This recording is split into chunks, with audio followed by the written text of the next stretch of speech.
गुरुजी ने कहा कि बेटा समय आने पर जवाब दूंगा।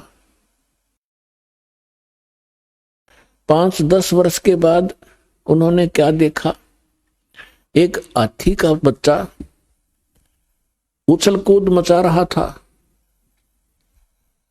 और 2 वृक्षों के बीच में फंस गया और झटकम पटकम होकर वो निकल तो गया, लेकिन सारी खाल छुल गई।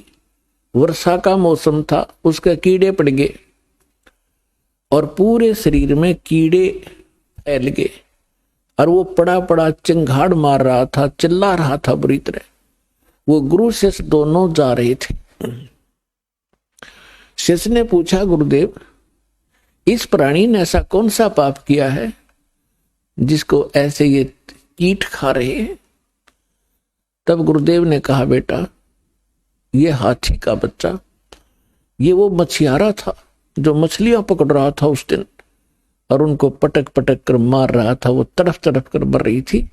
अब ये मछलियां तो कीट बन गई, कीड़े, और ये वो मछियारा, ये हाथी का बच्चा बना हुआ है, ये अपना कर्म भोग रहा है। तो पुण्यात्मा, परमेश्वर स्वयं आकर बताते हैं कि तुमने उस दरगाह का मैल नहीं देखा, उस दरगाह का तुमने वो स्थान नहीं देखा, धर्मराज के तिल तिल का लेखा। तो पुण्यात्माओं, ये सारा कुछ आपको समझा करके अवदास आपको यथार्थ आध्यात्मिक ज्ञान सुनाना चाहता है।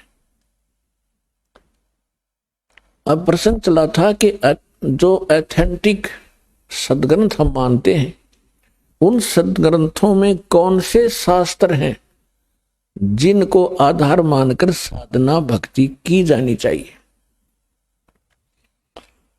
उनमें से सबसे पहला जो ग्रंथ है, सदग्रंथ है, वो है जो श्रीमद् भगवद गीता अध्याय नंबर 4 के श्लोक नंबर 32 में जिसके विषय में कहा है, गीता ज्ञानदाता कहता है कि अर्जुन, धार्मिक अनुष्ठानों यज्ञों की जानकारी सच्चिदानंद घन ब्रह्म ने अपने मुख कमल से बोली हुई उस वाणी में कही गई है। परमेश्वर स्वयं आता है अपने निज स्थान सतलोक से हमें ज्ञान देने के लिए, और वो एक लीला करता है कवियों की तरह, पद्य भाग में लोकोक्तियों के माध्यम से, दोहों के माध्यम से, शब्दावलियों के माध्यम से वो अपनी जानकारी यथार्थ अध्यात्म मार्ग देता है। उसको तत्व ज्ञान कहते हैं, उसको सच्चिदानंद घन ब्रह्म की वाणी कहते हैं, उसको कबीर वाणी कहते हैं। तो सबसे पहला ग्रंथ है कबीर वाणी। वो तो all in respect, all in one, वो तो सब कुछ है उसके अंदर, तो कोई भी शेष नहीं है। लेकिन उस अनमोल ग्रंथ को समझने के लिए कि उसमें जो लिखा है वो सत्य है और उन सदग्रंथों से मेल खाता है जिनको हम आज तक शिरोधार्य मानते रहे, तो कबीर परमेश्वर की कबीर वाणी तो यहां बहुत फैली हुई है। और कबीर पंथी जो कबीर साहिब के अनुयायी हैं वो कम नहीं है, लगभग 15-20 करोड़ हैं भारतवर्ष में। लेकिन वो परमात्मा के उस ज्ञान को समझ नहीं पा रहे। जैसे 80-90 करोड़ हिंदू हैं और हिंदू धर्म की जो शुभ पुण्य आत्माएं हैं, अपने सदग्रंथ यानी चारों वेदों को, पवित्र श्रीमद् भगवद गीता को, पवित्र चारों वेदों को, पवित्र पुराणों को सत्य मानते हैं और सब उस पर आधारित हैं। और दास ने आपके रूबरू कर दिया कि आज तक हिंदू धर्म के अनुयायियों को अपने इन सदग्रंथों के बारे में कै ख का पता नहीं।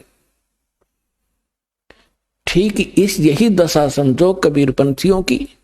उनको उन अपने ही सदग्रंथ जिसके वो कबीर सागर, कबीर वाणी, कबीर बीजक के ढोल पीटते हैं, उनमें से शब्द सुनाते हैं, कथाएं सुनाते हैं।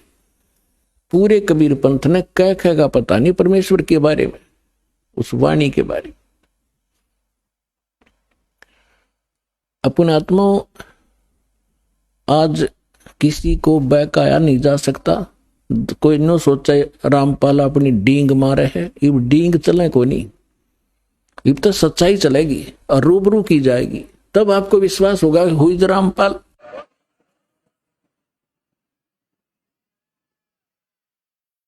तब आपको विश्वास होगा कि हुई रामपाल, कौन है ये रामपाल। जैसे परमात्मा आए थे, उसको एक धानक जुलाहा और एक गरीब आदमी समझ के कवि गीत गाता फिरे, ऐसे बकवास करके उसको रिजेक्ट कर दिया था, वो समय चला गया। हमारे विरोधियों ने ये सारी चाल चाल ली अपनी कि रामपाल तो क्या जाने संस्कृत के बारे में, हिंदी भी ना पढ़नी आती, सब कुछ पढ़ कर दे दिया, चारों वेद पढ़ के सुना दिए, गीता सुन दिखा दी तुम्हारे सामने यथार्थ अनुवाद करके, और सभी पुराणों का निष्कर्ष निकाल दिया, कुरान शरीफ को आपके रूबरू कर दिया, उसमें वास्तविकता क्या है और वो कहते क्या है उसके अनुयायी, और पवित्र बाइबल को आपके सामने रूबरू कर दिया। बाइबल क्या कहता, परमात्मा मनुष्य दृश्य है, और पूरा ईसाई धर्म कहता है गॉड इज फॉर्मलेस। तो खाक पड़ा उन्होंने सदग्रंथों को, क्या समझा उन महापुरुषों की वाणी को, इस ज्ञान को। इस दास पर रजा हुई, और दास इसलिए कहता है क्योंकि परमात्मा स्वयं आए थे, उन्होंने भी बीच बीच में अपनी आइडेंटिटी बतानी पड़ी। हम ही अलख अल्लाह हैं, कुतुब गोस और पीरे, गरीब दास खालक धनी, हमरा नाम कबीर। अब परमात्मा को कोई जानता ही नहीं था, तो इसलिए उन्होंने अपनी महिमा आप बतानी पड़ी। ए रामानंद राम हम 52 नरसंगे, गरीबदास कली कली, हम ही सर्वंगे, सर्वव्यापक हम ही हैं। और ए स्वामी सृष्टा में, सृष्टि हमारे तीरे, दास गरीब अधर बसू में, अवगत सत कबीरे। तो परमात्मा ने अपनी महिमा आप पर बतानी पड़ी, इसलिए दास भी ये रह कर कह रहा है कि इस विश्व में इस दास के अतिरिक्त ये यथार्थ ज्ञान नहीं है, और यदि कोई इस दास से प्राप्त ज्ञान और इस मंत्रों को स्वयं आगे प्रचार करता तो अच्छी बात है, लेकिन स्वयं वो संत बनकर ये दान करने लग जाएगा, वो समाज का सबसे बड़ा शत्रु होगा, और वो अब घने दिन चलेगा नहीं। तो दास आपको ये बताना चाहता है कि हमारे जो यथार्थ सदग्रंथ हैं, तो परमात्मा का जो कबीर वाणी है, कबीर बीजक है, कबीर सागर है, और कबीर शब्दावली है, कबीर दोहे हैं परमात्मा के, ये तो एक नंबर का सदग्रंथ है। इसमें सभी 18 पुराण, 11 उपनिषद, 6 शास्त्र और श्रीमद् भगवद गीता, और साथ में 4 वेद, इस सभी का समावेश है। लेकिन वो लैंग्वेज ऐसी है जो आम व्यक्ति समझ नहीं सका, क्योंकि अभी तक अध्यात्म मार्ग को जानने की चेष्टा उन्हीं लोगों ने की जो संस्कृत जानते थे, और वो व्याकरण को ही महत्व देते रहे। पुण्यात्माओं, परमात्मा ने सारा समाधान कर रखा है। कहते हैं जैसे कुंभ कुमार का, ऊपर चित्र अनूप, वस्तुता मद है नहीं, जैसे जल बिन कूप। कि परमात्मा क्या बताना चाहते हैं कि जैसे एक सुंदर घड़ा हो और उसके ऊपर बहुत अच्छी चित्रकारी कर रखी हो, और उसमें जल हो नहीं, उसमें भर रखी हो खड़, और एक सिंपल सा घड़ा हो और उसके अंदर शीतल जल, स्वादिष्ट जल भरा हो, तो परमात्मा ये बताना चाहते हैं हमें कि तुम किसको पसंद करोगे, जिसमें जीवन दाता जल है। चाहे उस घड़े के ऊपर चित्रकारी बेसिक ना हो, सिंपल हो, पर शीतल जल हो और खूब सुंदर बढ़िया पानी भरा हो, तो के चाटे उस चित्रकारी के आले घड़े में जिसमें खड़ भर रखी हो। तो ये संस्कृत और शुद्ध हिंदी बोलने वाले इस जनता को अपने पीछे इसी आधार से लगाए हुए थे कि कबीर क्या जाने ज्ञान को, इसने बोलना भी नहीं आता, इसकी भाषा उठपटांग है। तो आज तक हम वो खड़ खाते रहे उस शुद्ध चित्रकारी गढ़े वाली उन शुद्ध बोलनिया की। अब हमने पता चला कि इसमें अमृत भरा पड़ा है, जो हमारा जीवन दाता जल भरा पड़ा है इसे सिंपल से गढ़े में। और आज हम सब तृप्त हो रहे हैं, अब जो खड़ खा रहे आज तक रो रहे हैं। तो पुण्यात्माओं, अब प्रथम नंबर तो ये परमात्मा का ये तो अनमोल ज्ञान है, इसमें तो ऑल इन वन का आकर वो है। अब हम चारों वेदों पर आधारित हैं, हिंदू धर्म के विशेषकर हिंदू धर्म के अनुयायी, और श्रीमद् भगवत गीता पर आधारित हैं कि ये ऑथेंटिक शास्त्र है, और 18 पुराणों पर। अब दास ये बताएगा कि सदग्रंथ कौन कौन से और किस सत्र के हैं, उपनिषद क्या है, पुराण क्या है, वेद क्या और गीता क्या है। अब जैसे सृष्टि रचना के अंदर आपको बहुत बार सुनाया है, अब भी थोड़ा सा हिंट देंगे। जिस समय हम अपनी गलती के कारण इस काल के साथ आगे, और जब हम वहां से चले, परमात्मा ने एक संकेत किया था कि बच्चों तुम जा रहे हो, लेकिन मैं तुम्हें एक सार नाम बताता हूं, मूल मंत्र बताता हूं। इस मूल मंत्र को तुम याद रखना, फिर मैं तुम्हें शीघ्र वहां से छुड़वा लाऊंगा। यदि तुम दुखी हो तो इस मूल मंत्र को, मूल नाम को, मूल ज्ञान को और इस सार नाम को याद रखना। अब हमने कहा जी ठीक है। तब तो हमारा चा चढ़ रहा था ये आने का, बहुत जबरदस्त उमंग उठ रही थी। अब यहां ते इसने ऐसे पत्थर डाल दिया हमारी बुद्धि पर, हमें ये नहीं पता, 2-3 वर्ष के बाद ही भूल लेते हैं पिछला हमने क्या किया था। तो उसको याद दिलाने के लिए स्वयं परमेश्वर आए। उस परमेश्वर ने दया बख्शी हमारे ऊपर। कबीर परमात्मा जी ने इस ज्योत निरंजन सरपुरुष, जो यहाँ का 21 ब्रह्मांड का स्वामी है, इसके अंतःकरण में अपना ज्ञान फीड कर दिया, फैक्स कर दिया। जैसे एक मोबाइल से दूसरे मोबाइल में एक फिल्म की फिल्म फैक्स हो जाती है, दूसरे डाउनलोड हो जाती है, ऐसे डाउनलोड कर दिया और उसमें समय भर दिया। इतने समय के बाद ये अपने आप ऑटोमेटिकली इसके शरीर से बाहर आ जाएंगे।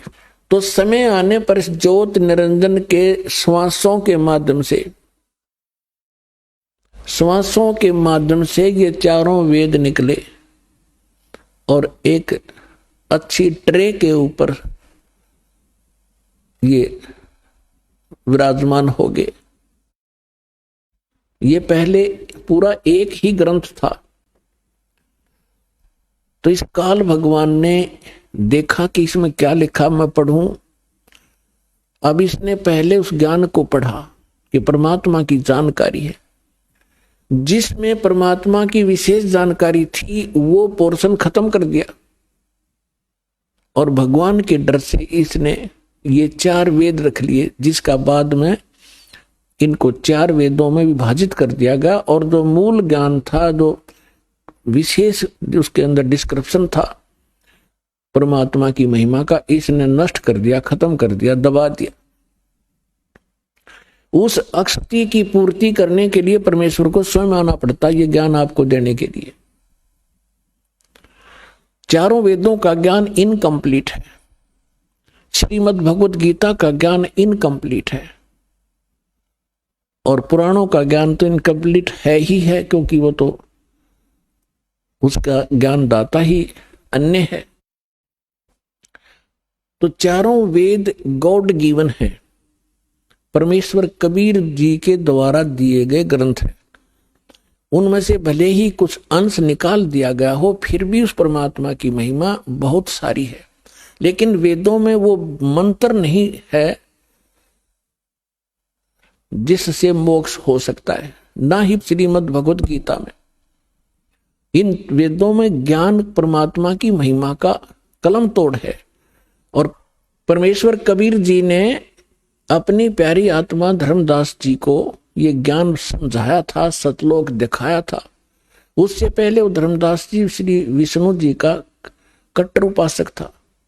जैसे हम हिंदू धर्म के अंदर जन्मे सभी प्राणी श्री ब्रह्मा जी, श्री विष्णु जी को, श्री शंकर जी को, विष्णु जी को के भी हम अगर इष्ट मानते थे तो शंकर जी को समांतर आदर देते थे और उनका भी एकादा मंत्र साथ जपया करते थे। ऐसे ही वो था। जब उसकी बुद्धि मालिक ने सेट की, सचखंड लेकर गए सतलोक में, फिर उसको वापस छोड़ा, तब उसको पता चला कि सचमुच परमात्मा तो कोई और है और हम ब्रह्मा विष्णु महेश को परमात्मा मानते थे। और हमारे धर्मगुरु ये कहा करते कि वेदों में ये तीनों देवता सुप्रीम पावर है, इनकी कोई माता नहीं, कोई पिता नहीं, पुराणों में ऐसा ही है। और गीता का भी रेफरेंस देकर श्री कृष्ण जी को सुप्रीम पावर बताया करते थे। तो धर्मदास जी ने कहा कि हे भगवान, ये तो मैंने आंखों देख, धर्मदास जी ने कहा कि हे भगवान, मैंने तो आंखों देख लिया आपको, आप ही भगवान और कोई भगवान नहीं है। ब्रह्मा विष्णु महेश पावर नहीं, सुप्रीम पावर नहीं है, परमात्मा नहीं है, ये तो अक्षत्रिय विभागीय अधिकारी हैं। हे परमात्मा, फिर तो ये वेद और कतेब पुराण और ये सब झूठे हैं। परमात्मा ने कहा वेद कतेब झूठे नहीं भाई, झूठे हैं जो इनको समझे नहीं। झूठे तो वो है जो इनको समझ नहीं सके। ये बिल्कुल एक नंबर का ज्ञान है इनके अंदर, वेद और कतेबों में। और फिर परमेश्वर ने कहा कि वेद मेरा भेद है, मैं ना मिलूं वेदन के माही, और जौन वेद से मैं मिलूं, ये वेद जानते नहीं। परमात्मा ने कहा था ये चारों वेद मेरी महिमा का गुणगान करते। कबीर देव, कबीर देव, कबीर साहब, इसमें सैकड़ों स्थान पर, हजारों स्थानों पर लिखा है। और ब्रह्मा विष्णु महेश भगवान नहीं है, ये शिव पुराण के अंदर लिखा हुआ है। तो ये जिन्होंने इन वेदों और कतेबों को, पुराणों को समझा नहीं, वो लोग नकली थे, झूठे थे, उन्हें ज्ञान नहीं था। वेद कतेब झूठे ना भाई, झूठे हैं जो समझे नहीं। अब जो दास आपको आज निर्णय करने जा रहा है कि कौन से ग्रंथ हैं जिनको हम शास्त्र माने कि उनके अनुसार साधना करने से मोक्ष होगा, वो शास्त्र अनुकूल साधना है। इनमें से परमात्मा की वाणी तो है ही, उसको तो हम बाद में लेंगे, पहले इन वेद और गीता को और इन पुराणों को लेते हैं। क्योंकि आज पूरा मानव हिंदू समाज इन्हीं सदग्रंथों पर आधारित है। और जब उनको ये ज्ञान होगा कि ये सदग्रंथ क्या बता रहे, और फिर उसको रूबरू किया जाएगा, परमात्मा ने 600 वर्ष पहले आकर बताई थी वही बातें अपनी सिंपल उस बिना चित्रकारी वाले घड़े में अमृत भर के गए थे वो, तब हम पहचानेंगे, खड़ने छोड़ देंगे और वो जल लेंगे, ग्रहण करेंगे जो हमारा जीवन दाता है। तो पहले हम वेदों को और गीता जी को, इसको निर्णय करते। ये वेद आपको बता दिया गॉड गिवन है, ये स्पिरिचुअल नॉलेज है, ये वो शास्त्र है जिसके अनुसार हमने साधना करनी चाहिए। लेकिन ये इनकम्प्लीट है, इनमें कंप्लीट स्पिरिचुअल नॉलेज नहीं है। उदाहरण के लिए दास बताता है, अब चारों वेदों का ज्ञान ही श्रीमद् भगवत गीता है। इसमें गीता ज्ञान दाता ये ब्रह्म है और वेद ज्ञान उसको डायरेक्ट मिला हुआ है। उसमें जो लिखा है वो परमात्मा ने ही लिखा है, जो कुछ भी उसमें लिखा है भगवान ने लिखकर भेजा है। जो कुछ की तरफ का रोल है वो भी मालिक ने लिखा है, इसमें भेजा है इसके पास। अब इसमें श्रीमद् भगवत गीता में इसने अपना मत अड़ाया है कुछ, जो युद्ध करवाने के लिए, और वो वेदों से मेल नहीं खाता है तो वो रिजेक्टेड है, वो हमें मान्य नहीं है। श्रीमद् भगवत गीता में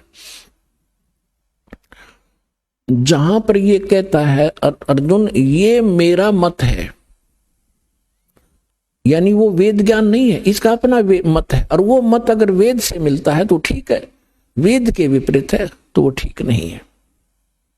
तो श्रीमद् भगवत गीता और पवित्र चारों वेद, पवित्र श्रीमद् भगवत गीता, ये एथेंटिक रिकॉर्ड वो शास्त्र हैं जिनके अनुसार हम साधना करेंगे।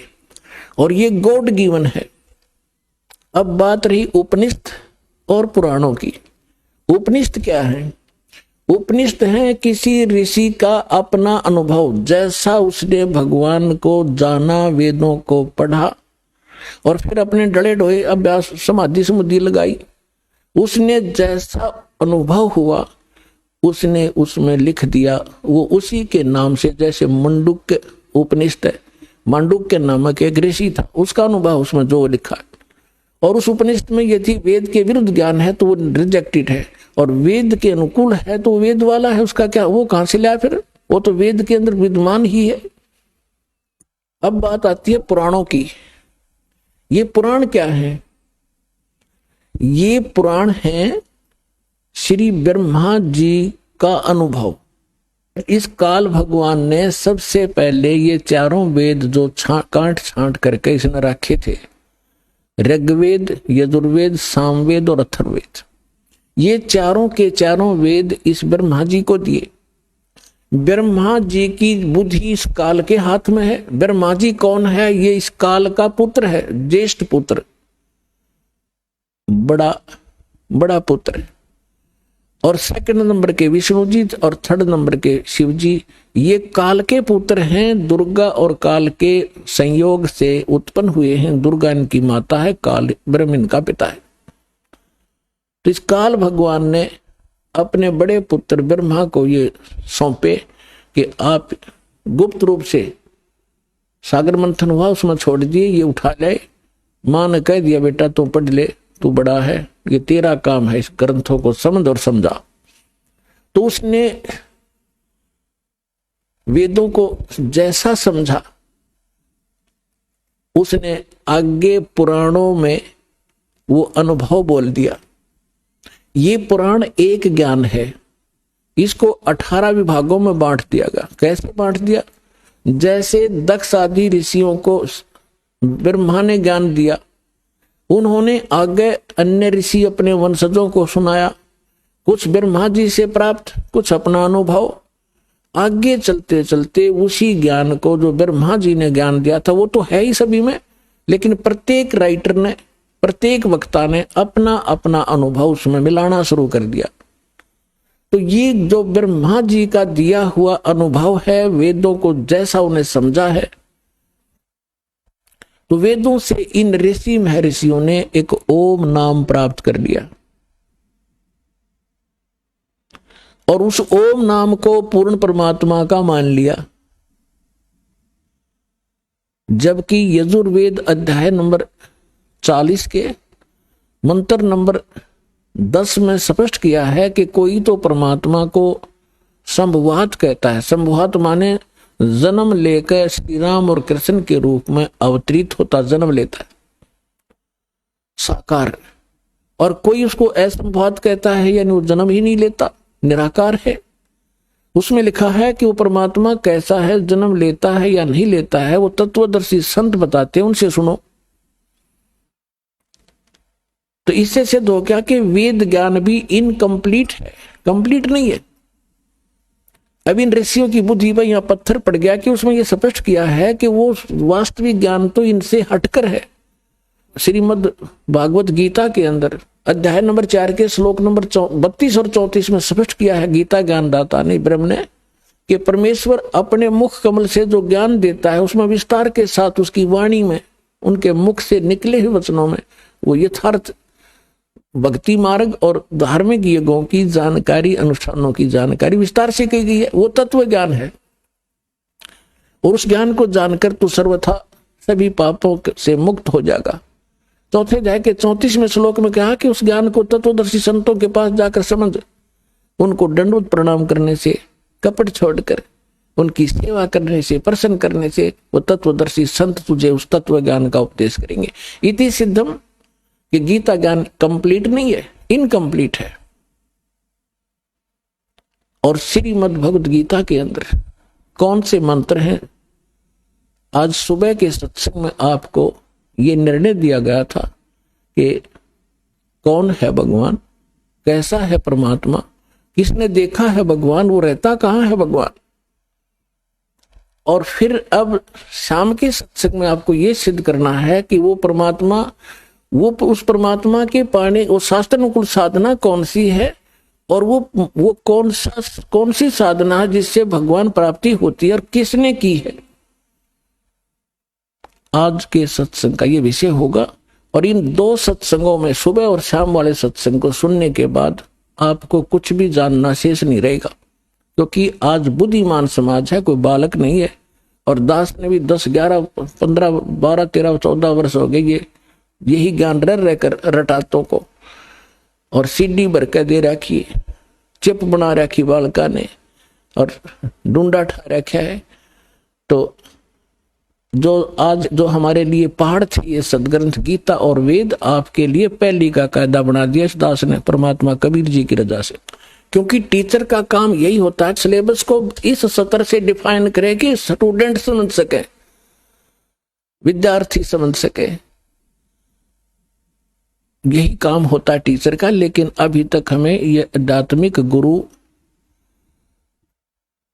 नहीं मिले थे, ये नकली थे, सारे शास्त्र विरुद्ध ज्ञान दिया करते थे। तो अब दास जो बता रहा है कि पवित्र चारों वेद, पवित्र श्रीमद् भगवत गीता और पवित्र परमेश्वर की अमरवाणी, और उन महापुरुषों को जिनको भगवान मिले उनके अमृतवाणी, वो एफिडेविट हैं उस परमात्मा की जानकारी के, वो है शास्त्र। और उनमें और उसके अनुकूल जो साधना करेंगे वो शास्त्र अनुकूल साधना है। और जो पुराण है वो गॉड गिवन नहीं है, वो ब्रह्मा जी के गिवन है। और ब्रह्मा तो एक देवता है, इसको खुद नहीं पता। जब कहता है मैं ब्रह्मा, नारद जी पूछते हैं अपने पिता ब्रह्मा जी से कि आप सृष्टि रचना सुनाइए। ये कहता बेटा नारद, मैं कमल के फूल पर, अपने आप को कमल के फूल पर बैठा पाया। जब मैं सचेत हुआ, होश में आया, मुझे नहीं मालूम मेरा जनक कौन है, मैं कैसे इस अगाध जल के अंदर कमल के फूल पर बैठा हूं। जिस आदमी ने अपनी उत्पत्ति का नहीं पता, वो और खाक ज्ञान देगा औरों को, वो क्या बताएगा भविष्य की और भूत की। अब इन ऋषियों ने ब्रह्मा जी से ज्ञान ग्रहण किया, और वेद के अंदर यजुर्वेद अध्याय नंबर 40 के श्लोक नंबर मंत्र, अध्याय नंबर 40 के मंत्र नंबर 15 में इसमें लिखा है कि ओम कर्तु समर, किलबे समर, कर्तुम समर, वायु अनिलम, अथिदम भस्मांतम शरीरम। जब ये शरीर समाप्त हो तब तक, इस शरीर का अंत होवे तब तक, और उस परमात्मा की भक्ति करती रहनी चाहिए। कैसे करे? ओम कर्तु समर, किलबे समर और कर्तुम समर। ओम नाम का जाप काम करते करते सिमरण करो, और विशेष तप के साथ, कसक के साथ सिमरण करो, और मनुष्य जीवन का मूल कर्तव्य जान के ओम नाम का जाप करो। अब इन्होंने, ऋषियों ने इस मंत्र से ये ले लिया कि ये ओम नाम है उस परम पिता का। वेद कहते हैं वो भगवान, जैसे श्रीमद् भगवत गीता वेदों वाला ज्ञान है, और गीता ज्ञान दाता वही है जो ब्रह्म है, जिसने वेद ज्ञान दाता है। तो इसमें स्पष्ट किया है 18वें अध्याय के 62वें श्लोक में कि अर्जुन तू सर्वभाव से उस परमेश्वर की शरण में जा, उसकी कृपा से तो परम शांति को और सनातन परम धाम को प्राप्त होगा। तो इन हमारे ऋषि में ऋषियों की बुद्धि पर पत्थर पड़ रहा था, आचार्यों शंकराचार्यों के, कि ये भगवान अपने से अन्य किसके बारे में कह रहा है। तो इनको ज्ञान तो था नहीं, गोलमोल कर देते हैं। भगवान अपने बारे में कह रहे हैं और किसके बारे में कहा कह रहे हैं। सुबह के सत्संग में आपको डिफाइन किया था कि 3 पुरुष हैं, और श्रीमद् भगवत गीता अध्याय नंबर 15 के श्लोक नंबर 1 से लेकर 4 में और 16 और 17 में स्पष्ट किया है कि ऊपर को जड़ और नीचे को तीनों गुण रूपी शाखा वाला ही लटका हुआ संसार रूपी पीपल का वृक्ष समझो, और तीनों गुण रूपी इसकी शाखा है। और जो संत इस सभी विभागों को जानता वृक्ष के, वो तत्वदर्शी संत है। और फिर 15वें अध्याय के 4थे श्लोक में कहा कि जब तत्वदर्शी संत मिल जा, उसके बाद इस अज्ञान रूपी अंधकार को, उलझी हुई गुत्थी को तत्व ज्ञान रूपी शस्त्र से काट के, यानी समझ के, उसके पश्चात परमेश्वर के उस परम पद की खोज करनी चाहिए, जहां जाने के बाद साधक फिर लौटकर कभी संसार में नहीं आता। और गीता ज्ञान दाता चौथे अध्याय के 5 और 9 श्लोक में गीता में, दूसरे अध्याय के 12 श्लोक में, 10वें अध्याय के दूसरे श्लोक में कहता है कि अर्जुन तेरे और मेरे बहुत जन्म हो चुके, तू नहीं जानता मैं जानता हूं, हम पहले भी जन्मे थे, आगे भी जन्म होगा। इसलिए वो कहता है कि उसके पश्चात उस परमेश्वर की परम पद की खोज करनी चाहिए जहां जाने के बाद फिर जन्म मृत्यु नहीं होती, और उसके लिए ऑप्शन छोड़ दिया कि तत्वदर्शी संतों की खोज कर, वो बताएंगे उसके पाने का मार्ग।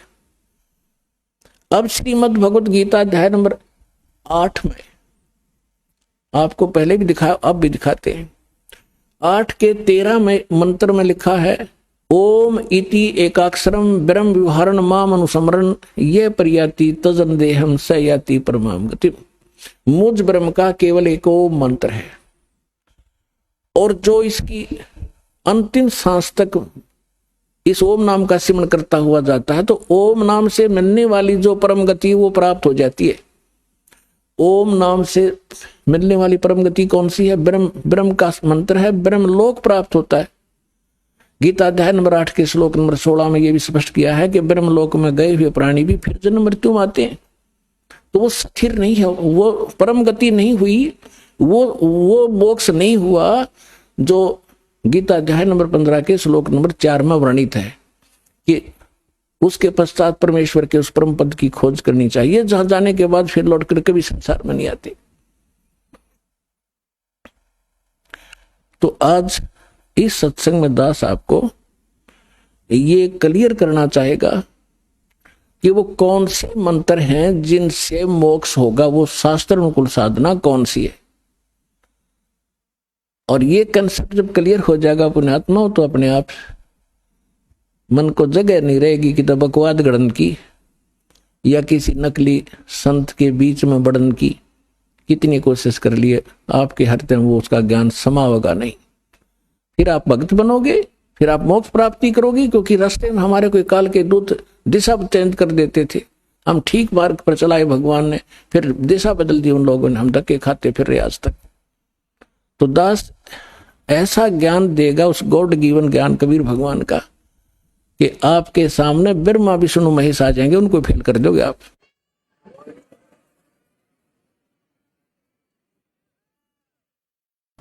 तो सबसे पहले आपको दिखाते हैं कि हमारे पवित्र सदग्रंथ जिनको हम शिरोधार्य मानते थे वो कौन सा मंत्र बताते थे, और हमारे नकली धर्मगुरु हमें कौन से मंत्र रटवाते थे।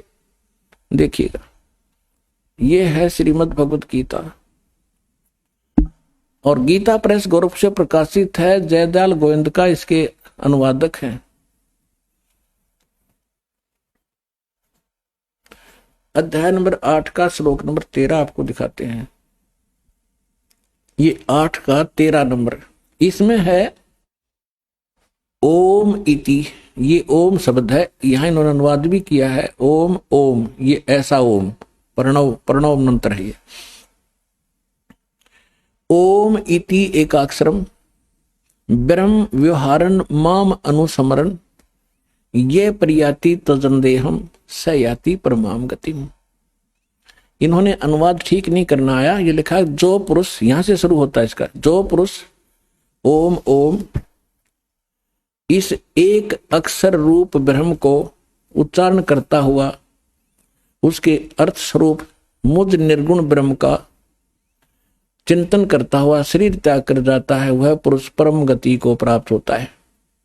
हमने ये लेना है कि ये ओम नाम है इसकी पूरी गीता में, पूरी श्रीमद् भगवत गीता में और कोई मंत्र नहीं है जाप करने का, केवल एक ओम मंत्र है। ये है ब्रह्म का, ये कहता है मुझ ब्रह्म का, ओम इति एकाक्षरम ब्रह्म व्यवहारन माम अनुसमरण ये प्रयाति तजन देहम स याति परमाम गतिम। ये ब्रह्म बोल रहा है श्री कृष्ण में प्रवेश करके अपने सत्र का ज्ञान तो सही बता रहा है, लेकिन हम भ्रमित थे कि श्री कृष्ण जी बोल रहे हैं। श्री कृष्ण जी को तो पता ही नहीं मैंने गीता में बोला क्या था। अब गीता अध्याय नंबर 17 के श्लोक नंबर 23 में गीता ज्ञानदाता कहता है कि जो वो परमात्मा है, तत्ब्रह्म है, उसकी भक्ति तत्वदर्शी संत बताएंगे, उनसे पूछो।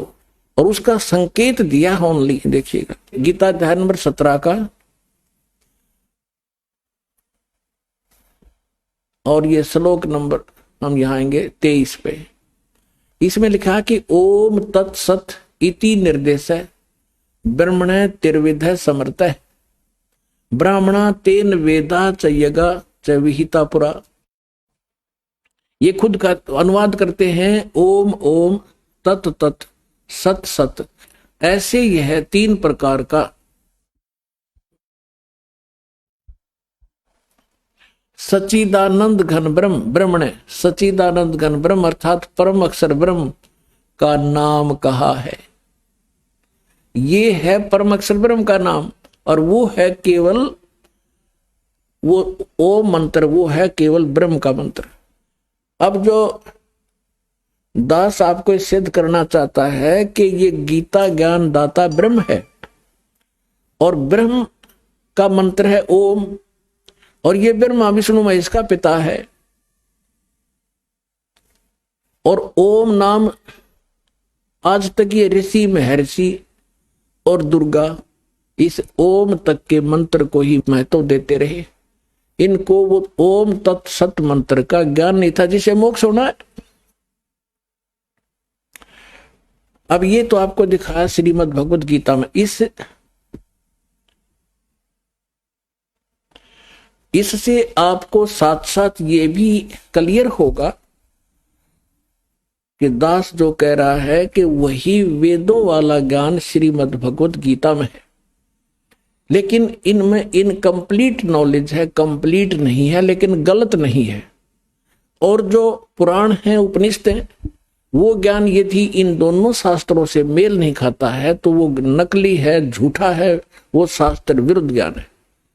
जैसे राधे राधे श्याम मिला दे, हरे कृष्ण हरे राम, ओम नमः शिवाय, ओम भगवते वासुदेव नमः, हरे एम एम नमः, हरिम रम, इस तरह की जो ना उठ पटांग से जो मंत्र इन्होंने जाप करने के लिए हमें दे रखे हैं, ये शास्त्र विरुद्ध है। ये मंत्र नहीं है मोक्ष के। ये मंत्र जो दास आपको बता रहा है, जैसे आपको प्रथम मंत्र दिया जाता है जिसमें सभी कमलों में बैठे ये प्रधान, क्योंकि हम इस शरीर में आके फंस गए, और ये ब्रह्मांड समझो, एक पिंड समझो, एक अंड समझो, ये एक ही है। और हम इसे जब निकलेंगे, जब हम यहाँ से यहाँ के प्रधानों से जो हम सुविधाएं प्राप्त कर रहे हैं, और हम ऋणी हो गए हैं, कर्जवान हो गए हैं, लोन हमारे पर गढ़ा हो गया कर्ज, तो हम इनसे बरी हो जाएंगे, तब हम चलेंगे। तो वो मंत्र भी उस सूक्ष्म वेद के अंदर, तत्व ज्ञान के अंदर वो मंत्र कंप्लीट लिखा हुआ है जो दास आपको देता है। उसके बाद फिर मंत्र है वो सतनाम। ये सतनाम मंत्र भी परमात्मा की वाणी में उस सूक्ष्म वेद में लिखा है, और जिन महापुरुषों ने परमात्मा पाया उन्होंने यही नाम जाप करा, लेकिन सार नाम की छींट भगवान ने लागण नहीं दी। और सार नाम दास भी आपको सार्वजनिक टीवी पर नहीं करेगा, और सतनाम तक आपको संकेत जरूर दूंगा ताकि आपको दृढ़ता आवे कि सचमुच ये है वो सतनाम जो आज तक ढोल पीटा करते, सतनाम सतनाम कराया करते, और इनको सतनाम का कख भी नहीं पता था। सतनाम है क्या चीज, जो ठेका ले रहे थे सतनाम का, खास कर ये राधा स्वामी पंथ वाले, इनको खुद नहीं मालूम सतनाम सतलोक है, सचखंड है, के सांग है। तो पुण्यात्मा धीरे धीरे आपको पूरा कोर्स कराया जाएगा। नए बच्चे आते हैं, ये सामूहिक शिक्षा स्थल है, इसमें प्रथम कक्षा के बालक भी आते हैं, इसमें दूसरी कक्षा के भी हैं, इसमें 10वीं वाले भी हैं, इसमें PhD वाले भी हैं, और MA B.Ed वाले, BSc वाले भी हैं। तो उन सबके स्तर का थोड़ा थोड़ा ज्ञान इसमें सामूहिक बताया जाता है। तो जिसके जो सतर का होगा उसको उतना ही ग्रहण हो जाएगा। अब आपको दिखाते हैं यजुर्वेद अध्याय नंबर 40 के मंत्र नंबर 15 को। इसमें भी यही कहा है, देखिएगा। और इसके अनुवादक हैं महर्षि दानंद। प्रकाशक हैं सार्वदेशिक आर्य प्रतिनिधि सभा 2/5 मैरिजदान भवन रामलीला मैदान नई दिल्ली से, और ये यहां से छपा है। Prince Offset Printers 1510 Pataudi House Daryaganj New Delhi से। अब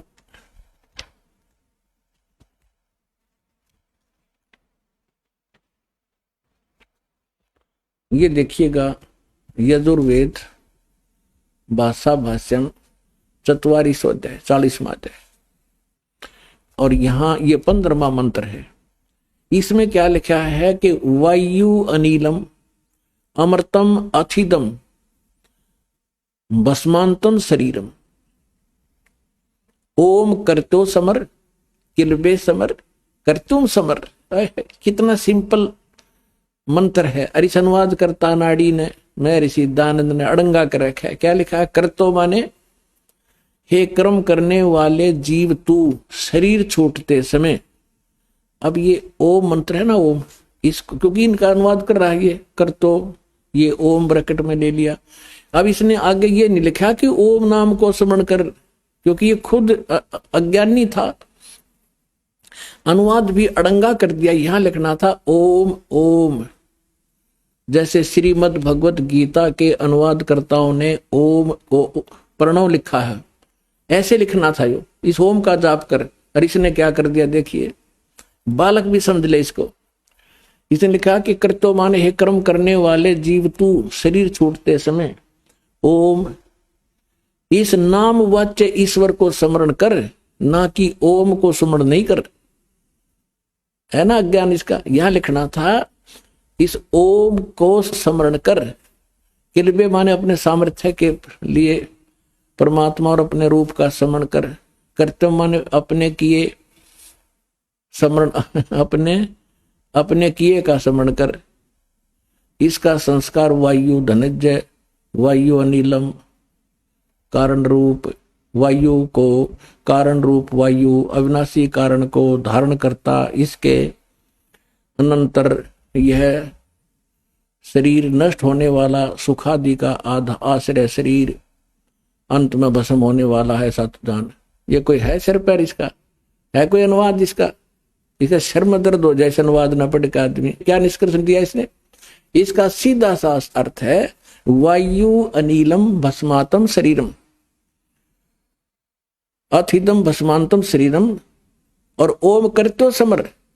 करतो माने काम करते करते ओम का सिमरण कर, और किलबे माने कलबलाहट के साथ, विशेष कसक के साथ, विशेष तड़फ के साथ भगवान का सिमरण कर इस नाम का। और कर्तुम माने अपना मूल उद्देश्य जानकर मनुष्य जीवन का काम ही भक्ति करना है। इस उद्देश्य को से परिचित होकर ओम नाम का जाप कर। और जब शरीर छोड़कर जाएगा, तेरा जो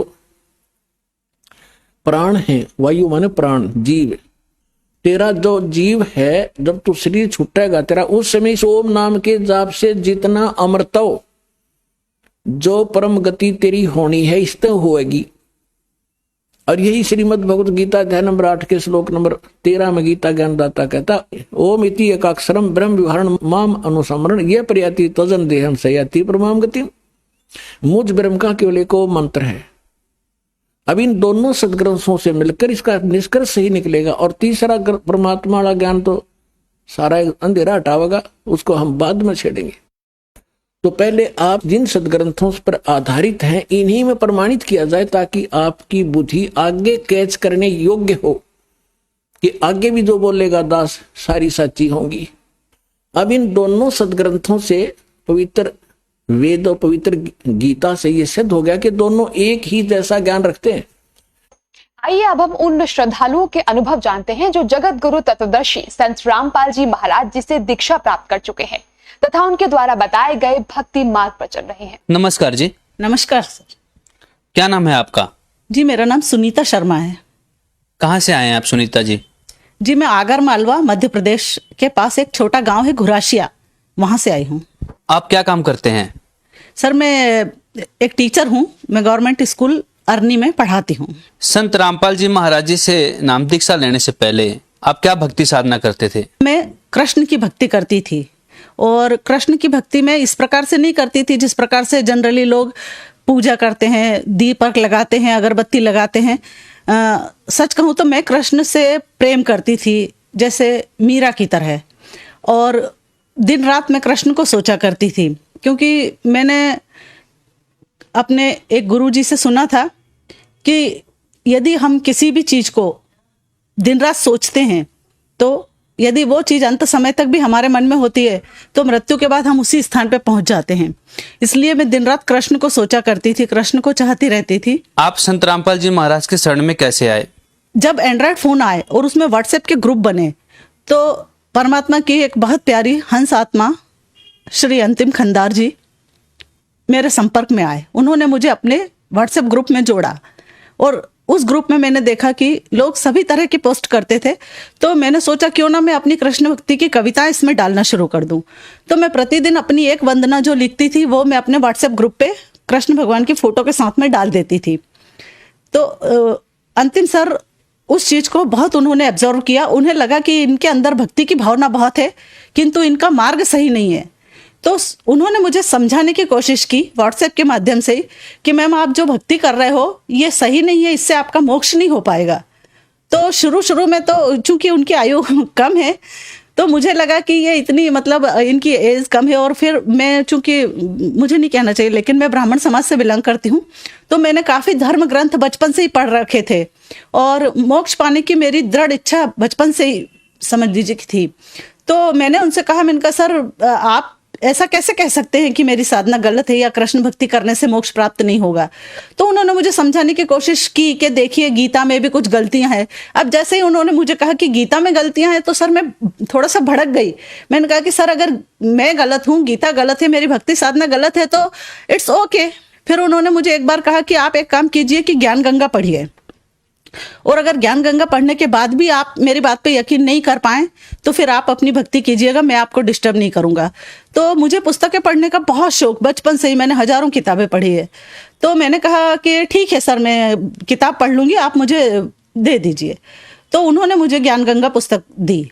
अब जैसे ही मैंने उस पुस्तक को पढ़ना स्टार्ट किया भगत जी, उस समय रात की 9 बजी थी, मैं अपने सारे काम से जल्दी खत्म करके उस पुस्तक को पढ़ने का इतना उत्सुकता थी मेरे भीतर कि मैंने रात को 9 बजे अपना सारा काम समाप्त कर दिया और उसके बाद मैंने उस पुस्तक को पढ़ना शुरू किया। और आप यकीन नहीं मानेंगे कि जब मैंने फर्स्ट पेज से लास्ट पेज नहीं आ गया तब तक उस पुस्तक को छोड़ा नहीं, लगातार मैं उस पुस्तक को पढ़ती चली गई। और जैसे ही वो पुस्तक समाप्त हुई तो मुझे ऐसा लगा कि जैसे किसी ने मेरे को भीतर से पूरी तरह से झंझोड़ के रख दिया हो, क्योंकि वो जो सवाल जो अनेक धर्म ग्रंथ पढ़ते हुए मैंने भागवत पढ़ी, मैंने गीता पढ़ी, मुझे मेरे पिता ने 12 वर्ष की उम्र में गीता हाथ में दी थी और कहा था बेटा सच इसमें से ही निकलेगा, जब तक सच ना निकल जाए इसको पढ़ते चले जाना। तो मैं गीता भी बहुत पढ़ी थी। तो जब उन सारे गीता के वेद पुराणों के रहस्य उस पुस्तक में से खुले, क्योंकि जब मैं बुक पढ़ती थी तो मेरे अंदर बहुत सारे प्रश्न खड़े होते थे उन पुस्तकों को लेके। तो गीता ज्ञानदाता ने 2 श्लोकों में इस बात को कहा है कि मेरे द्वारा दी गई गति भी अनुत्तम है। तो मैं ये सोचती थी कि अनुत्तम का अर्थ अति उत्तम कैसे हो सकता है? उत्तम यानी गुड होता है और अनुत्तम यानी बैड होता है। जैसे उत्तीर्ण यानी पास होता है, अनुत्तीर्ण यानी फेल होता है। तो ये बात मेरे अंदर हमेशा खटकती थी। दूसरी बात, जब भी मैं गीता पढ़ती थी मैं उसकी गहराई को समझ नहीं पाती थी, किंतु मैं ये सोचती थी कि चूंकि पूरा संसार, पूरा विश्व इस किताब को सबसे उत्तम मानता है तो हो सकता है इसमें कुछ ऐसा रहस्य हो जो मेरी बुद्धि से परे हो। किंतु जब संत रामपाल जी महाराज की शरण में आई और जब उन्होंने उनके द्वारा बताए गए ज्ञान के आधार पर गीता पढ़ी तो भगत जी मुझे आज गीता इतनी सरल लगती है जैसे मैं पहली दूसरी क्लास की टेक्स्ट बुक पढ़ रही हूँ। संत रामपाल जी महाराज जी से जो भी श्रद्धालु नाम दीक्षा लेते हैं उन्हें कोई ना कोई आध्यात्मिक, आर्थिक, शारीरिक या मानसिक लाभ अवश्य होते हैं। तो संत रामपाल जी महाराज जी से नाम दीक्षा लेने के बाद आपके क्या अनुभव रहे हैं? सबसे बड़ा लाभ यह हुआ सर कि मेरी जान बची। आप सोचेंगे कि जान कैसे बची? सर जब मैं संत रामपाल जी महाराज के शरण में नहीं आई थी तब मैं एक भविष्य वक्ता श्री वरुण बैनर्जी के यहाँ जाया करती थी और वो हस्तरेखा विशेषज्ञ हैं, गोल्ड मेडलिस्ट हैं। उनकी बताई हुई अक्षर अक्षर बात मेरे लिए सत्य साबित होती थी। तो मैं बहुत श्रद्धा से वहां जाया करती थी। जब भी मेरे कोई परेशानी, कोई प्रॉब्लम आती तो मैं उनका मार्गदर्शन लेने जाती थी। उन्होंने मुझे जितनी भी बातें आज तक बताई वो सब सच निकली। एक बार जब मैं गई तो उन्होंने हाथ देख के मुझे बताया कि आपका भयंकर एक्सीडेंट होने वाला है। तो सर मैं बहुत डर गई, क्योंकि मुझे तो एक खरोच से भी डर लगता है, पता नहीं क्यों। तो मैंने सोचा कि भगवान, ये तो उन्होंने कहा कि आप सावधानी रखना। तो मैंने 1 साल बहुत मुश्किल से निकाला, बहुत सावधान रह के। उस दौरान मेरा एक्सीडेंट नहीं हुआ और मेरे पतिदेव का एक्सीडेंट हुआ। उस एक्सीडेंट में उनके घुटने की हड्डी टूट गई थी। हस्तरेखा विशेषज्ञ के पास गई और मैंने उन्हें बताया कि आपने एक्सीडेंट मेरा बताया था, तो मेरे हस्बैंड का क्यों हुआ? तो उन्होंने कहा कि अगर पति पत्नी में बहुत ज़्यादा स्नेह हो तो ऐसा हो जाता है कि दुर्घटना ट्रांसफर हो सकती है। जो सहन कर सकता है, कभी कभी भगवान ऐसी दया करता है कि वो उधर चली जाए। फिर उन्होंने मेरा हाथ देखा, फिर उन्होंने कहा कि नहीं, आपका दुर्घटना योग आगे बढ़ा है, खत्म नहीं हुआ है, आपका एक्सीडेंट तो फिर भी होगा। तो मैं और ज़्यादा डर गई। मैंने कहा भगवान, इतने दिन मैंने इतनी टेंशन में निकाले हैं और इसके बाद भी वही है परिस्थिति। तो इसके बाद ऐसी कृपा हुई कि मैं संत रामपाल जी महाराज की शरण ग्रहण कर चुकी थी और मुझे प्रथम नाम मिला था। प्रथम नाम मिले बहुत अधिक दिन भी नहीं हुए थे। एक जगह भक्त मिलन समारोह सत्संग का आयोजन किया गया, तो मैं वहां जा रही थी। जनरली मैं कभी अकेले नहीं जाती, लेकिन उस दिन ऐसा योग लगा कि मुझे बस से जाना पड़ा और अकेले जाना पड़ा। तो जब मैं जा रही थी तो बस वाले ने एक स्थान पे काफी लेट उस बस को कर दिया और फिर उस टाइम को कवर करने के लिए वो फुल स्पीड से बस को चला रहा था। और मैं उस बस में बैठ के तो मैं अपने नाम स्मरण करने लग गई, परमात्मा मंत्र का जाप करने लग गई। कुछ दूर आगे जाके वो बस बुरी तरह से एक ट्रक से टकरा गई, जिस ट्रक के अंदर लोहे के ये सरिये भरे हुए थे। तो भगत जी, मैं अपनी आंख बंद करके अपना नाम स्मरण कर रही थी, तो मुझे पता नहीं चला, मतलब जैसे एक्सीडेंट हुआ तो सामने की सीट से मेरा सिर बुरी तरह से टकराया। तो मैंने सोचा कि ये क्या हुआ। मैं सीधी हुई, मैंने आंख खोली और सबसे पहले मैंने अपने माथे पे से हाथ फेर के देखा। मैंने कहा इतनी जोर से टकराई तो मुझे यहाँ दर्द क्यों नहीं हो रहा है? होना चाहिए, मतलब स्वाभाविक है कि हमारा सिर टकराएगा तो दर्द होना चाहिए। तो मुझे जरा भी दर्द का एहसास नहीं हुआ। तो मैं आश्चर्यचकित रही। मैंने 2-3 बार ऐसे करके देखा तो ना कोई निशान था चोट का। और मैं ऐसे करके जब देख रही थी तो मेरे हाथ के ऊपर कुछ गरम गरम महसूस हुआ मुझे। तो मैंने देखा क्या, तो वहां पे बहुत सारा खून दिखाई दिया। तो मैंने कहा मेरे लगी तो सिर में खून यहाँ से कैसे आया?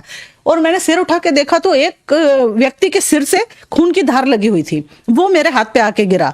तो मैं आश्चर्यचकित रह गई। मैंने कहा अरे ये क्या, बस ऐसा एक्सीडेंट हुआ है कि खून आ गया लोगों को? और जब मैंने थोड़ा सा अपनी सीट पे से खड़े होके देखा तो पूरी बस के लोग घायल थे, किसी के दांत टूट गए थे, किसी के खून आ रहा था, कोई बेहोश हो रहा था। और यहाँ तक कि उस बस की जो पिछली सीट होती है सबसे लास्ट वाली, वो उखड़ के आगे गिर चुकी थी और उसमें बैठी हुई सारी सवारियां फेंका गई थी। तो मेरे होश उड़ गए ये सब देख के, क्योंकि मैं थोड़ा सा, मेरा हृदय इन चीजों को देख नहीं पाता है। फिर धीरे धीरे मैं प्रकृतिस्थ हुई तो मैं उतरी बस में से। फिर कुछ लोग जिन्हें कम चोटें लगी थी या कुछ लोग ऐसे भी थे जो मेरे जैसे सुरक्षित थे, मैंने उनसे कहा, मैंने कहा आप एम्बुलेंस को फोन कीजिए, पुलिस को फोन कीजिए और जितनी जल्दी हो सके पानी की व्यवस्था, क्योंकि खेतों के बीच में बस का एक्सीडेंट हुआ था, दोनों तरफ खेत थे। तो मैंने कहा खेत हैं तो निश्चित ही पानी की व्यवस्था होगी, तो आप लोग पानी की व्यवस्था कीजिए। और उसके बाद मैंने जिस जगह पे मुझे जाना था वहां पे मैंने फोन लगाया उन लोगों को और मैंने बताया कि यहाँ पे बस का एक्सीडेंट हो गया है, तो आप आइए और मुझे यहाँ से ले जाइए। तो उन लोगों ने सुना, वो घबरा गए कि कहीं आपको तो चोट नहीं आई। मैंने कहा नहीं, मैं पूरी तरह से सुरक्षित हूँ, आप बस आके मुझे ले जाइए।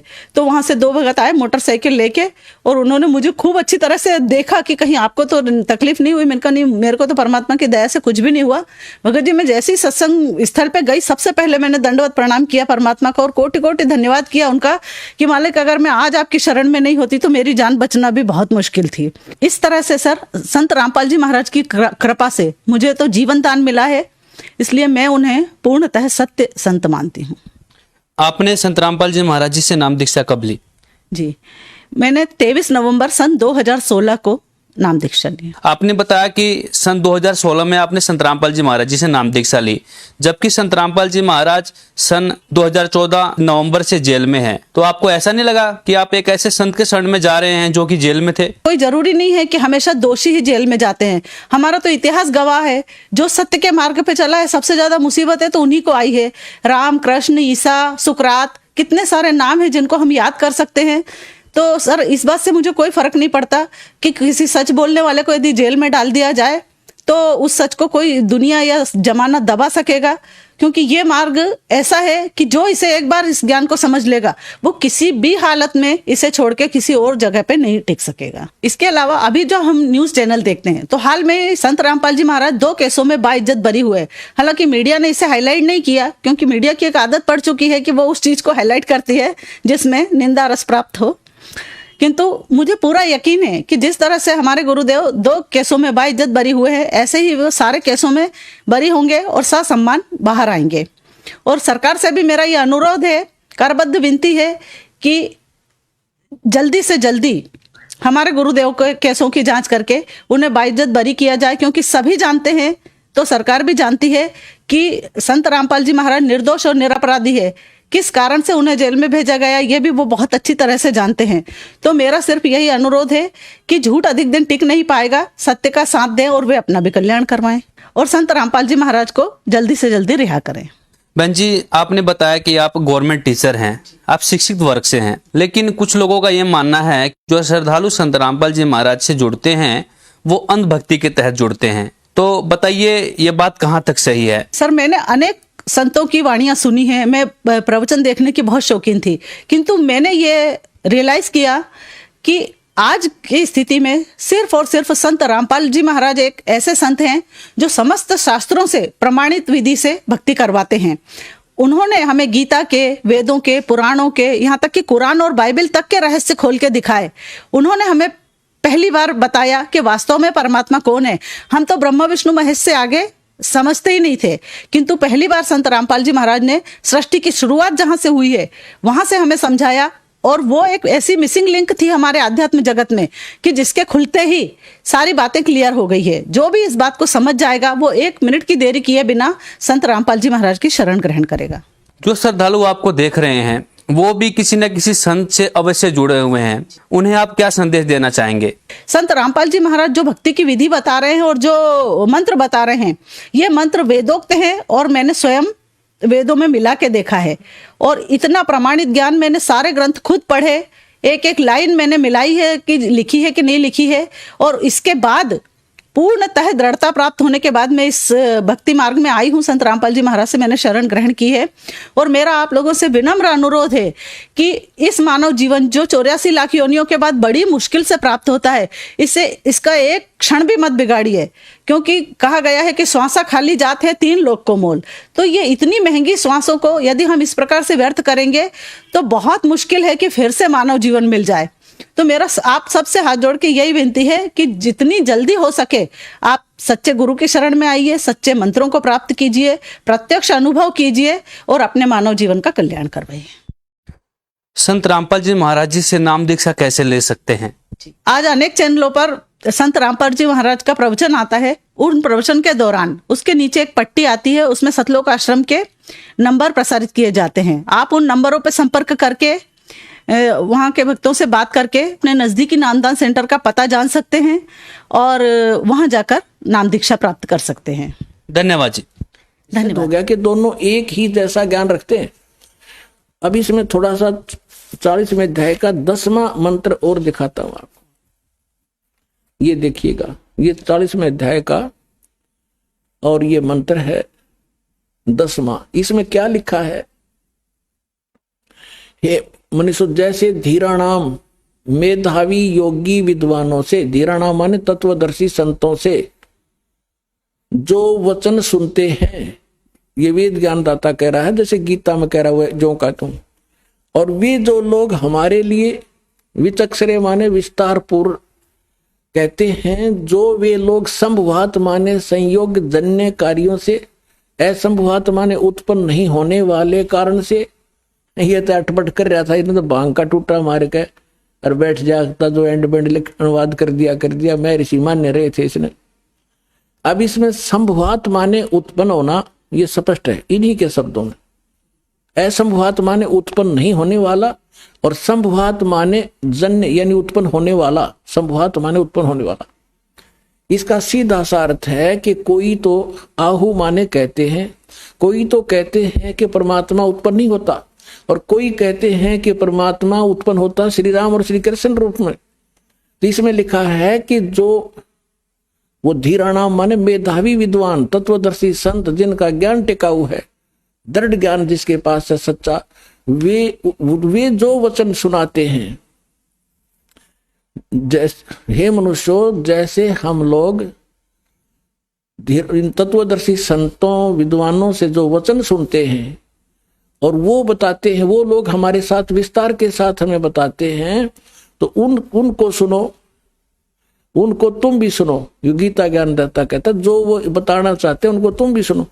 ऐसे सिद्ध है कि वेद में कंप्लीट ज्ञान नहीं है, जैसे गीता का ज्ञान है वैसा ये गीता अध्याय नंबर 4 के श्लोक नंबर 34 में कहा कि उस तत्व ज्ञान को जो सच्चिदानंद गण अपने मुख से बोलते हैं वो तत्व ज्ञान है, उसको तत्वदर्शी संतों के पास जाकर समझ। देखिएगा अब श्रीमद् भगवत गीता उठा ली हमने,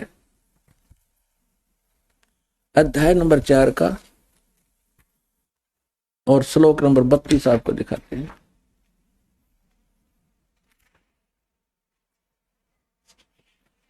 ये देखिएगा गीता अध्याय नंबर 4 का ये श्लोक नंबर 32 है। इसमें इन्होंने यहां गड़बड़ कर दी। इसमें एक ब्रह्मणे शब्द है, ब्रह्मणे मुखे, इन्होंने अनुवाद किया है कि इस प्रकार और भी बहुत तरह के यज्ञ, यज्ञ माने यज्ञ यानी धार्मिक अनुष्ठान, इन्होंने ब्रह्मणे का अर्थ कर दिया वेद की वाणी में, मुखे माने वाणी में। यहां लिखना था सच्चिदानंद घन ब्रह्म परम अक्षर ब्रह्म ने जो अपने मुख कमल से बोली वाणी उसमें। अब ये ब्रह्म जहां ये विचलित हो गए वहां अनर्थ कर डाले इन्होंने, ब्रह्मणे का अर्थ यहां वेद लिख दिया। और यहां देखना 17वें अध्याय का भी आपने पढ़ा था, 17वें अध्याय का जो 23वें श्लोक में ये ब्रह्मणे शब्द है, यहां विचलित नहीं हुए। ये 17वें अध्याय का गीता श्रीमद् भगवत गीता का ये 23वां श्लोक है। इसमें है ओम तत्सत निर्देश है ब्रह्मणे, ये ब्रह्मणे शब्द है, उसमें भी है त्रिविध समर्थ है। इसमें इन्होंने सही किया कि ओम ओम तत् तत् सत सत, ऐसे ही 3 प्रकार का ब्रह्मणे माने सच्चिदानंद घन ब्रह्म यानी परम अक्षर ब्रह्म का नाम कहा है। ये परम अक्षर ब्रह्म सच्चिदानंद घन ब्रह्म यानी ब्रह्म से अन्य कोई ब्रह्म है। तो यहां इन्होंने ब्रह्मणे का अर्थ वेद की वाणी कर दिया। अब चौथे अध्याय का 32 में फिर आगे यहां लिखा है कि इस प्रकार और भी बहुत तरह के यज्ञ, यज्ञ माने धार्मिक अनुष्ठान, सच्चिदानंद घन ब्रह्म की वाणी, मुखे माने उसने अपने मुख कमल से बोली उस वाणी में विस्तार से कहे गए हैं। उन सब को तू कर्म जान यानी काम करते करते हठ योग से नहीं, जैसे अभी आपने यजुर्वेद अध्याय नंबर 40 के मंत्र 15 में पढ़ा ओम करतु समर किलबे समर और करतुम समर। सूक्ष्म वेद में लिखा है नाम बैठत नाम उठत नाम सोवत जागवे, नाम खाते नाम पीते नाम सेती लागवे, यानी काम करते करते सिमरण कर, चलते फिरते सिमरण कर, भगवान को भूलना मत, जब भी समय मिले उसी समय उसको याद कर। गीता अध्याय नंबर 8 के श्लोक नंबर 5 और 7 में गीता ज्ञानदाता भी कहता है कि अर्जुन यदि मेरी भक्ति करनी है तो युद्ध भी कर और मेरा सिमरण भी कर, यानी युद्ध से कठिन काम नहीं होता, उसमें भी सिमरण करना। और ये हठ योग और जंगल में जा बैठना, खड़े होकर तब करना, ये कहां से लाए? ये शास्त्र विरुद्ध साधना थी। अब इसमें क्या लिखा है कि वो जो ज्ञान है जो सच्चिदानंद घन ब्रह्म अपने मुख कमल से जो वाणी बोलता है कबीर वाणी, उसमें विस्तार से कही गई है, वो तत्व ज्ञान है। अब चौथे अध्याय के 34वें श्लोक में देखो, अब 34वें श्लोक में क्या कहा है कि जो ज्ञान, उस ज्ञान को जो सच्चिदानंद घन ब्रह्म अपने मुख से बोलते हैं, उस वाणी को, उस तत्व ज्ञान को, उस ज्ञान को तू तत्वदर्शी ज्ञानियों के पास जाकर समझ, यानी गीता में ज्ञान नहीं है वो। और उनको भली बाती दंडोत प्रणाम करने से, उनकी सेवा करने से, कपट छोड़कर सरलता पूर्वक प्रश्न करने से वे परमात्म तत्व को भली भांति जानने वाले, यानी गीता ज्ञानदाता से अन्य कोई परमात्म तत्व है, परमात्म तत्व को भली भांति जानने वाले तत्वदर्शी संत, यानी तत्वदर्शी संत, तत्वदर्शी न वो ज्ञानी महात्मा तुझे तत्व ज्ञान का उपदेश करेंगे। इति सिद्धम के गीता के अंदर वो तत्व ज्ञान नहीं है। और ये ओम नाम ब्रह्म का है, ओम के जाप से क्या उपलब्धि होती है, कौन सी परम गति होती है। अभी इसके साथ साथ ये भी निष्कर्ष निकालेंगे कि ब्रह्मा विष्णु ये महेश ये भगवान नहीं है, ये ईश नहीं है। हमारे सदग्रंथों में लिखा, देखिएगा ये शिव महापुराण, इसमें संस्कृत भी साथ है, प्रथम भाग। ये कहां से छपा है? श्री शिव महापुराण, विद्यावृद्धि पंडित ज्वाला प्रसाद जी मिश्रकृत, हिंदी टीका सहित, खेमरा श्री कृष्णदास प्रकाशन, मुंबई। अब आपको थोड़ा वर्बली समझाता हूं कि एक बार श्री ब्रह्मा जी विष्णु जी के पास चले गए और इन ऋषि महर्षियों ने जो साधनाएं की, हठ योग किए, समाधिस्थ हुए, ये काल भगवान जो इन ब्रह्मा विष्णु महेश का पिता है, इसने प्रतिज्ञा कर रखी है कि मैं अपने ओरिजिनल काल रूप में कभी किसी के समक्ष नहीं आऊंगा। तो ये क्या करता है, जो ये ऋषि लोग समाधि लगाया करते, हठ योगी ने सीख रखा था, डले डाउन की आदत थी, तो किसी को ब्रह्मा जी के रूप में दर्शन दे देता। जो ब्रह्मा जी को ये आम ऋषि अपने पास ही देखा करते थे साकार में, किसी को विष्णु जी के रूप में दर्शन दे देता, किसी को शिव जी के रूप में, अपने पुत्रों के रूप में। तो जो साधक था वो ये कहने लग जाते, भाई ये ब्रह्मा जी खुद भगवान है, ये अपने को छुपाए बैठे हैं। इस बात से ब्रह्मा जी फूल गए, मैं प्रजापिता हूं। और जिनको विष्णु जी के रूप में दर्शन दिए उसने, वो विष्णु जी के गुणगान करने लगे कि ये सर्वेश्वर है, महेश्वर है, सारी सृष्टि रचने वाले यही है। इस बात से विष्णु जी को भ्रम हो गया कि मैं भगवान हूं। और इसी तरह शंकर भगवान की सती थी जानो। अब एक दिन ब्रह्मा जी चले गए विष्णु जी के पास। विष्णु जी अपने सारे नौकर नाकरों के पास आराम से लेटा था। यहां तो मान बढ़ाई हुई तो बहुत बुरी है ना। तो ब्रह्मा जी आए, जब ये खड़े नहीं हुए और न ही सत्कार किया, अकदे मेरी बेइज्जती हो जाए, विष्णु जी ने सोची। तो ब्रह्मा जी ने कहा कि मैं तेरा बाप आया हूं और तू मुझे देखकर आकड़ पाड़ा है। विष्णु जी बोला कि मैं तेरा बाप हूं, तो मेरी नाभि कमल से उत्पन्न हुआ है।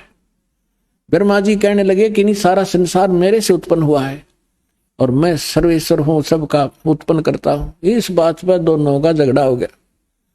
फिर ये काल ने इनके बीच में एक लिंग खड़ा कर दिया, तेजों में स्तंभ, बहुत लंबा चौड़ा। ये झगड़ा भूल गए, उसका और छोर खोजन लगे।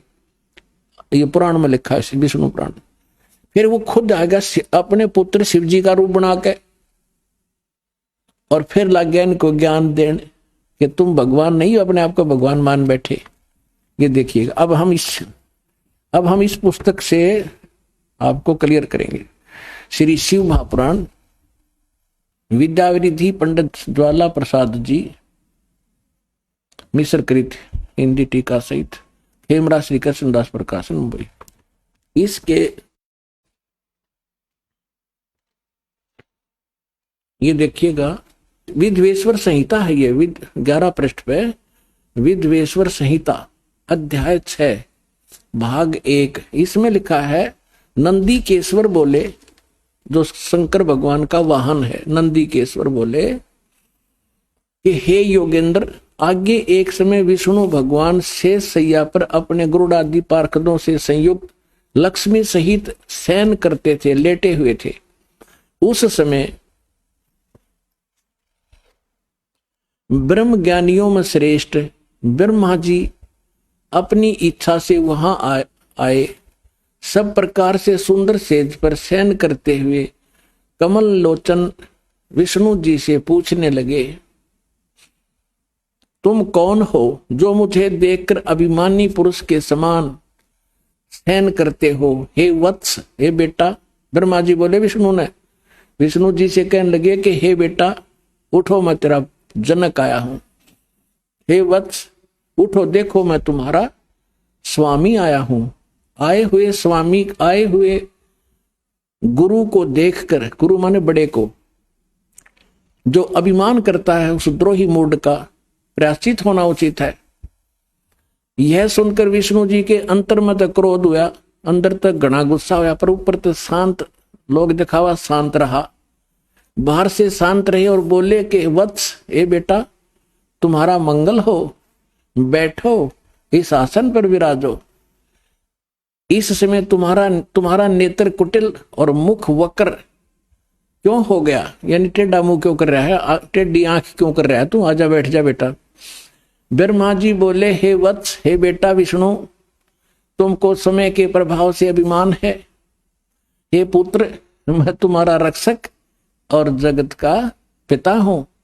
विष्णु जी बोले, ये सब जगत मुझ में स्थित है, तुम चोर के समान किस प्रकार अपना कहते हो, तुम मेरी नाभि कमल से उत्पन्न हुए हो, इससे मेरे पुत्र हो, मुझे पुत्र कहना व्यर्था है।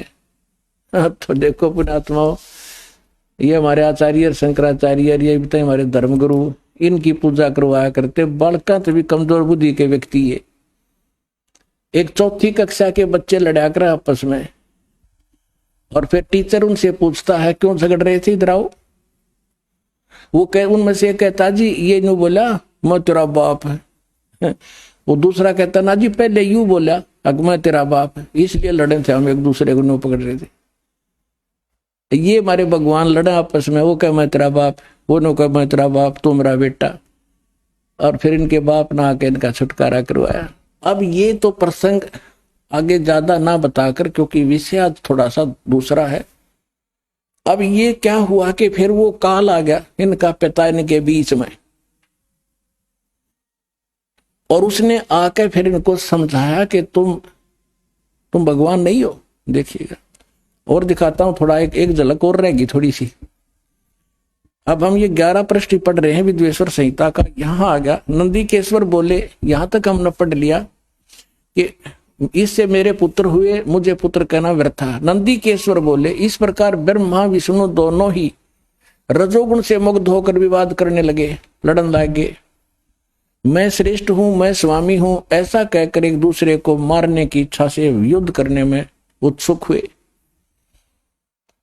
संपूर्ण देवता विमान में बैठकर उस महाअद्भुत युद्ध को देखने चले आए, और आकाश में उनके ऊपर फूल बरसाने लगे। देख लो यहाँ के देवता, अरे थरा गजब। ये दकट के मरने तैयार हो रहे दोनों भाई, और देवता ऊपर तो फूल बरसावे, कहां कर दो काम, मरो लड़के, शाबाश, बहुत अच्छा काम कर रहे हो। ये थे हमारे जो, हम जिनको ईष्ट और जिन ग्रंथों को हम सत्य मानकर पढ़ा करते, इसमें खाक ज्ञान है। दो भाई लड़ रहे हों तो भला पुरुष बीच में बढ़ा कर बचाव करा कर, ना भाई नाश हो जाएगा, झगड़ा नहीं करा करते। अरे देवता फूल बरसावे, खूब सारा युद्ध बढ़िया, लड़ो मरो कटके, देखो कौन सा तगड़ा है। अब फिर जब ये खुद आ गया, उनके बीच में खड़ा हो गया, स्तंभ खड़ा कर दिया, विष अपने पुत्र शिवजी के रूप में खड़ा हुआ है काल। अब फिर ये क्या बताती है, देखिएगा 17 पृष्ठ पे विद्वेश्वर संहिता। अब 17 पृष्ठ पर आ गए हम। विद्वेश्वर संहिता भाग 1 अध्याय 9, वो 5 था। इसमें फिर यहीं से शुरू होता है कि नंदीकेश्वर फिर आगे बता रहे हैं। नंदीकेश्वर बोले, इस प्रकार भगवान ने उन नम्र हुए ब्रह्मा और विष्णु पर अनुग्रह करके क्या बताया, उनसे आगे फिर जो सारी सेना से उठाए, आगे क्या बताया कि उस सब को अपनी शक्ति से जीवित करा। यहां लिखा है, और उन दोनों की अज्ञानता, ब्रह्मा विष्णु महेश की अज्ञानता और वैर को दूर करने के अर्थ, यानी दूर करने के अर्थ उन दोनों से कहा, ब्रह्मा और विष्णु से कहा उस काल ने। वो भगवान जो आया था उसने क्या बताया कि मेरे सकल और निष्कल भेद से 2 रूप हैं, परंतु और ईश्वर नहीं। इस कारण से उनके 2 रूप नहीं हो सकते। पहला सतम रूप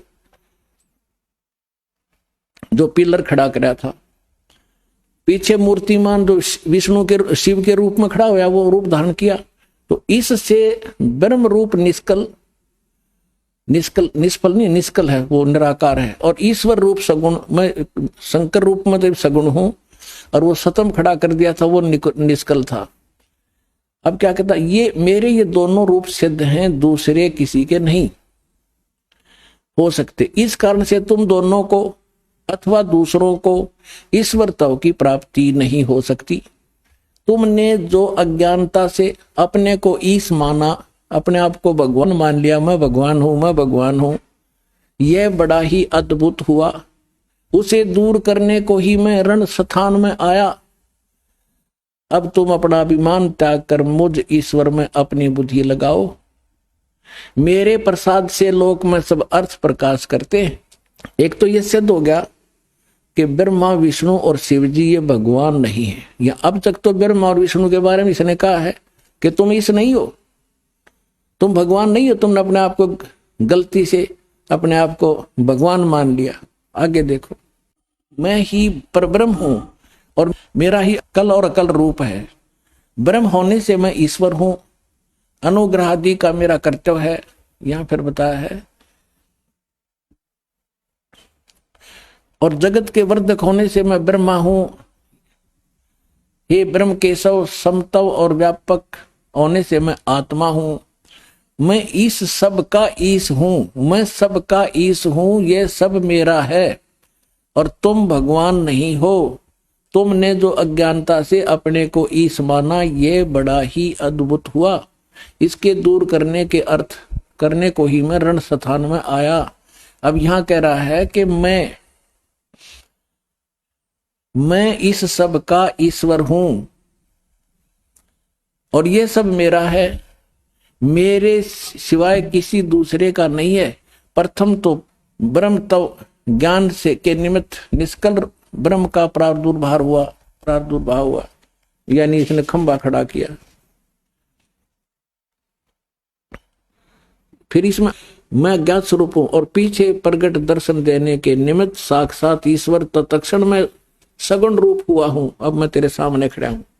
अब यहां देखिए पुण्यात्मा, अब ये इनको समझा रहा है ब्रह्मा विष्णु महेश। ब्रह्मा और विष्णु फिर इससे प्रश्न करते हैं, ज्ञान सुने हैं, फिर ये क्या बतावे है। देखना ये क्या कहता है ब्रह्मा और विष्णु को, हे पुत्रो, यह कृत आपने तप से प्राप्त किए हैं। ब्रह्मा और विष्णु ने जो कृत यानी जो पोस्ट प्राप्त की है, ब्रह्मा की पदवी, विष्णु शिव की पदवी, तुमने तपस्या करी और फिर मन खुश होगा, तुम्हें ब्रह्मा के पद पर बना बिठा दिया, इसको विष्णु पद बना दे दिया।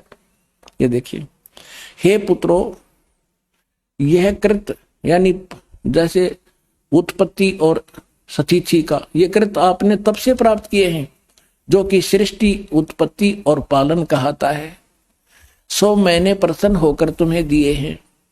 इसी प्रकार दूसरे दो कृत रुद्र और महेश्वर को प्रदान किए हैं। अब दो तो ये ब्रह्मा विष्णु महेश, ब्रह्मा और विष्णु हो गए दो पुत्र, और दो ये बता दिया रुद्र और महेश, इनको भी कहते, ये भी चार हो गए। और बोलनी आयु 5 माह है। अब दास ये सिद्ध करना चाहता था कि ये जो ब्रह्मा विष्णु महेश का जो पिता है, ये कहता है तुम भगवान नहीं हो, मैं भगवान हूं। और सूक्ष्म वेद में ये कहा है, ये मुल्ला माया मग में बैठी हंसा चुन चुन खाई, ये ज्योत स्वरूपी कहे निरंजन में ही करता भाई। एक न करता दो ना करता नौ ठहराए भाई, 10वां भी धुंधर में मिल जा सत कबीर दुहाई। अब क्या बताया है कि ये तो कह रहा तुम भगवान नहीं हो, मैं करता हूं। और सूक्ष्म वेद में कहा कि निरंजन निश्चय भया, उसको करता मत जान, वो मालिक नहीं है। लेकिन इन मैं यू अपने आप को ये भगवान सिद्ध करा और कह रहा कि तुम भगवान नहीं हो। हम तो इस ब्रह्म नबी छोड़ विष्णु और शंकर को भगवान मान रहे थे, और ये इनको रिजेक्ट करा। हमारे पुराण ही बता रहे हैं कि ये भगवान नहीं है। अब जो प्रश्न इसमें हम सिद्ध करना चाहो दास, क्योंकि आज का जो विषय है कि वो साधना कौन सी है जिससे मोक्ष होगा, और किस किस ने प्राप्त हुआ, और कहां प्रमाण है, इतनी सी बात है। फिर सारा सुलझ जाएगी कहानी। तो अब जो दास सिद्ध कर रहा है कि हमारे आज तक के जितने एथेंटिक सदग्रंथ है, और उन्हीं में से कुछ अंश इन्होंने अपना अनुभव पुराणों में लिखा है, तो पुराण भी साथ लेंगे हम कि उन पुराणों में भी हमारे सदग्रंथों का विवरण है और उसमें भी वर्णित है, तो उसे भी सहयोग मिलेगा अपने को। इसमें क्या सहयोग मिला कि एक तो ब्रह्मा विष्णु महेश भगवान नहीं, इनका पिता इनसे 5वां न्यारा है। और ये परमात्मा नहीं है, ये भगवान नहीं है, ये मालिक नहीं है। फिर ये ओम मंत्र है किसका, ये देखिएगा। यहां अब हम आगे 19 पृष्ठ पे विद्वेश्वर संहिता शिव महापुराण और विद्वेश्वर संहिता भाग 1 अध्याय 10 में आगे हम यहां से शुरू करते हैं। इस कारण उस ज्ञान की सिद्धि के निमित्त ओंकार नामक मंत्र जप करो। ब्रह्मा विष्णु महेश को कह रहा है कि तुम ये ओम नाम का जाप करो, यह अभिमान दूर करने वाला है। और सोई निज मंत्र उपदेश करते हैं, यह ओंकार मेरे मुख से उत्पन्न होने से, ये काल कह रहा है ब्रह्म, मेरे मुख से उत्पन्न होने से मेरे ही स्वरूप का बोधक है, रूप का बोधक है, और ये महामंगल करने वाला है, यह वाचक है, मैं वाच्य हूं, यह मंत्र मेरा आत्मा है, इसके स्मरण से मेरा स्मरण होता है। ब्रह्मा विष्णु महेश का पिता है ये ब्रह्म, मेरा स्मरण होता है ओम, ओम का। उत्तर की ओर के मुख से अकार उत्पन्न हुआ, पश्चिम के मुख से उकार, दक्षिण के मुख से मकार, और पूर्व के मुख से बिंदु, और मध्य के मुख से नाद उत्पन्न हुआ। इस प्रकार 5 प्रकार से यह निर्गत हुआ, वह सब एक होकर ओम ऐसा एक अक्षर हो जाता है। अब हम आते हैं श्रीमद् भगवद गीता अध्याय नंबर 8 के श्लोक नंबर 13 पे।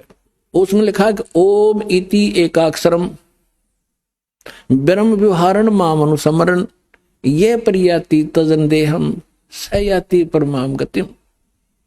मुझ ब्रह्म का एक केवल ओम अक्षर है, इति नथिंग एल्स ओनली, और अंतिम सांस तक सिमरण करता शरीर छोड़कर जाता, वो परम गति को प्राप्त होता। कौन सी? इस ओम से मिलने वाली परम गति।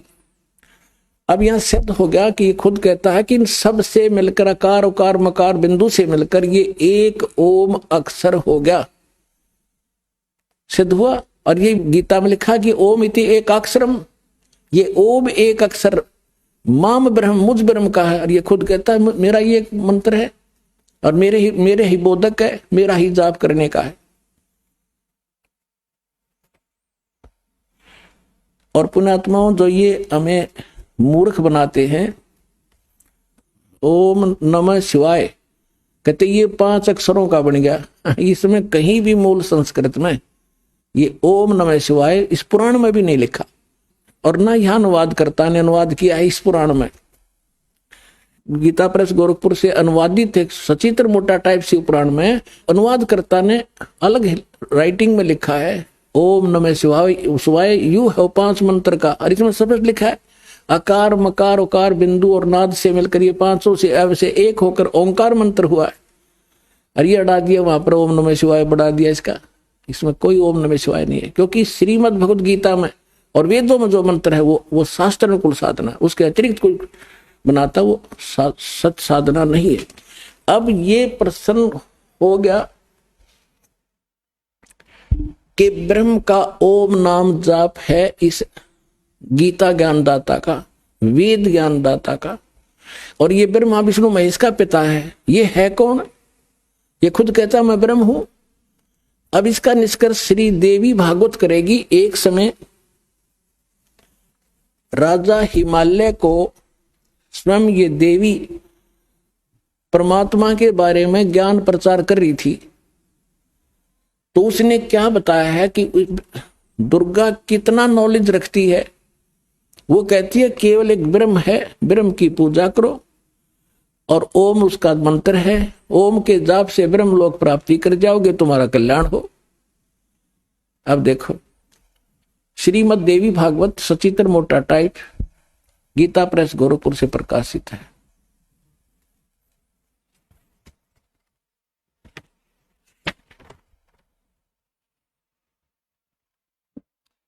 संपादक हनुमान प्रसाद पोदार, चिमनलाल गोस्वामी, और ये यहां से प्रकाशित है और मुद्रित है गीता प्रेस गोरखपुर से। इसके हम 562 पृष्ठ पर आपको ले चलते हैं।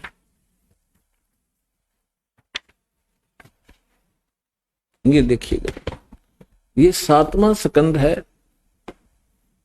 7वां स्कंद संक्षिप्त देवी भागवत 562 पृष्ठ पे। देवी के द्वारा हिमालय को ज्ञानोपदेश, ब्रह्म स्वरूप का वर्णन। श्री देवी जी कहने लगी, पर्वतराज, ये पहले तो अपने बारे में कहती है, फिर कहती है नहीं, अर्थ यदि तुम्हें पूर्ण मोक्ष चाहिए तो यहां बताती है उस ब्रह्म का क्या स्वरूप है, यह बतलाया जाता है जो प्रकाश रूप, सबके अत्यंत समीप में स्थित, हृदय रूप गुहा में स्थित होने के कारण गुहाचर नाम से प्रसिद्ध है, महान पद अर्थात परम प्राप्य है। अब यहां थोड़ा सा लेंगे, वह परम सत्य और अमृत अविनाशी तत्व है सौम्य, उस वेदने योग्य लक्ष्य का तुम वेदन करो, मन लगाकर उसमें तन में हो जाओ। सौम्य उपनिषद में कथित महान अस्त्र धनुष लेकर उस पर उपासना द्वारा तीक्ष्ण किया हुआ बाण संधान करो, और फिर भावनागुप्त चित्त के द्वारा उस बाण को खींचकर उस अक्षर रूप ब्रह्म को ही लक्ष्य बनाकर वेदन करो। प्रणव ओम धनुष है, जीवात्मा बाण है, और ब्रह्म को उसका लक्ष्य कहा जाता है। अब यहां कहा है उस एकमात्र परमात्मा को जाने। देवी अपनी पूजा भी मना करती है, मेरी भी नहीं करनी, केवल एकमात्र परमात्मा को ही जाने, दूसरी और सब बातों को छोड़ दे। यही अमृत रूप परमात्मा के पास पहुंचाने वाला पुल है। संसार समुद्र से पार होकर अमृत स्वरूप परमात्मा को प्राप्त कराने का यह सुलभ साधन है। आगे, इस आत्मा का ओम के जप के साथ ध्यान करो, इससे अज्ञान में अंधकार से सर्वथा परे और संसार समुद्र से उस पार जो ब्रह्म है उसको पा जाओगे, तुम्हारा कल्याण हो। ओम नाम का जाप करो और ब्रह्म की प्राप्ति हो जाएगी। वो ब्रह्म रहता कहाँ है? वह यह सबका आत्मा ब्रह्म, ब्रह्मलोक रूप दिव्य आकाश में स्थित है, वो ब्रह्मलोक में रहता है। अब इससे क्या सिद्ध हुआ कि ओम नाम ब्रह्म का है, काल का है, ज्योत स्वरूपी निरंजन कहा संतों ने इसको, काल कहा। गीता अध्याय नंबर 11 के श्लोक 32 में स्वयं कहता मैं काल हूं अर्जुन, और सबका नाश करने के लिए अप्रवृत्त हुआ हूं। हमारी तो बुद्धि पर पत्थर पड़ रहे थे, हम काल की पूजा कर रहे थे। अब ओम नाम के जाप से कहां गए? ब्रह्मलोक में। देवी पुराण में स्पष्ट कर दिया। ये सही ज्ञान है, वेदों वाला ज्ञान है ये। अब ब्रह्मलोक में गए हुए प्राणी भी पुनरावृत्ति में उनकी जन्म मृत्यु होती है। देखिएगा, अब श्रीमद् भगवद गीता हम आपको दिखाएंगे।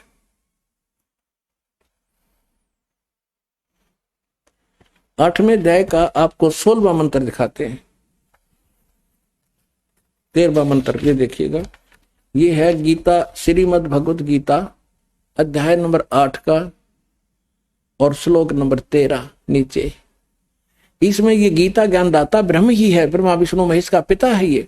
ओम इति एकाक्षरम ब्रह्म विहरण माम अनुस्मरण ये प्रयाति तजन देहम सयाति परमाम गतिम। मुझ ब्रह्म का, ये है माम ब्रह्म, मुझ ब्रह्म का।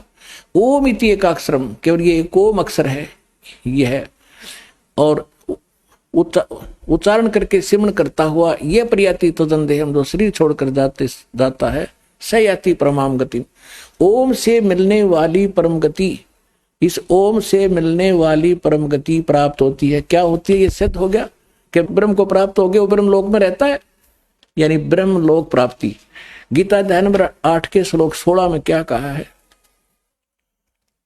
8 के 16 में कहा कि अर्जुन ब्रह्मलोक पर्यंत, ब्रह्मलोक तक सभी लोग पुनरावृत्ति में हैं। यहां देखो, पुनरावृत्ति का इन्होंने यहां आगे विवरण दिया है। पुनरावृत्ति माने जिनको प्राप्त होकर पीछे संसार में आना पड़े, ऐसे पुनरावृत्ति कहते हैं।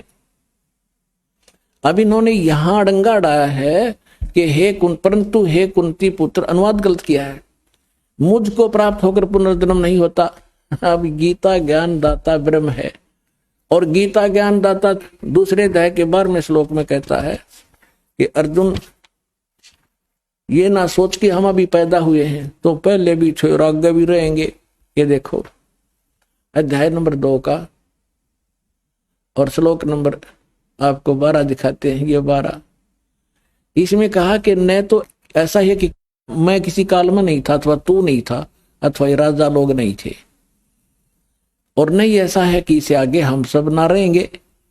अब देखे चौथे अध्याय के 5 और 9 में ये खुद कहता अर्जुन तेरे और मेरे बहुत जन्म हो चुके, तू नहीं जानता मैं जानता हूं।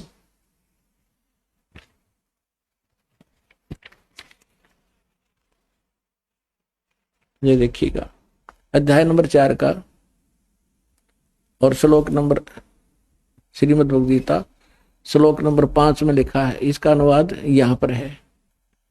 हे परंतम अर्जुन मेरे और तेरे बहुत से जन्म हो चुके हैं, उन सबको तो नहीं जानता मैं जानता हूं। और 9 में कहा है कि मेरे जन्म और कर्म दिव्य हैं, अलौकिक हैं, यानी जन्म मृत्यु तो है ही। और 10वें अध्याय के दूसरे श्लोक में खुद कहता है कि मेरी उत्पत्ति को, ये खुद कहता है 10वें अध्याय के दूसरे श्लोक में कि मेरी उत्पत्ति को, अर्थात इसकी उत्पत्ति तो हुई है, ये देवता लोग नहीं जानते।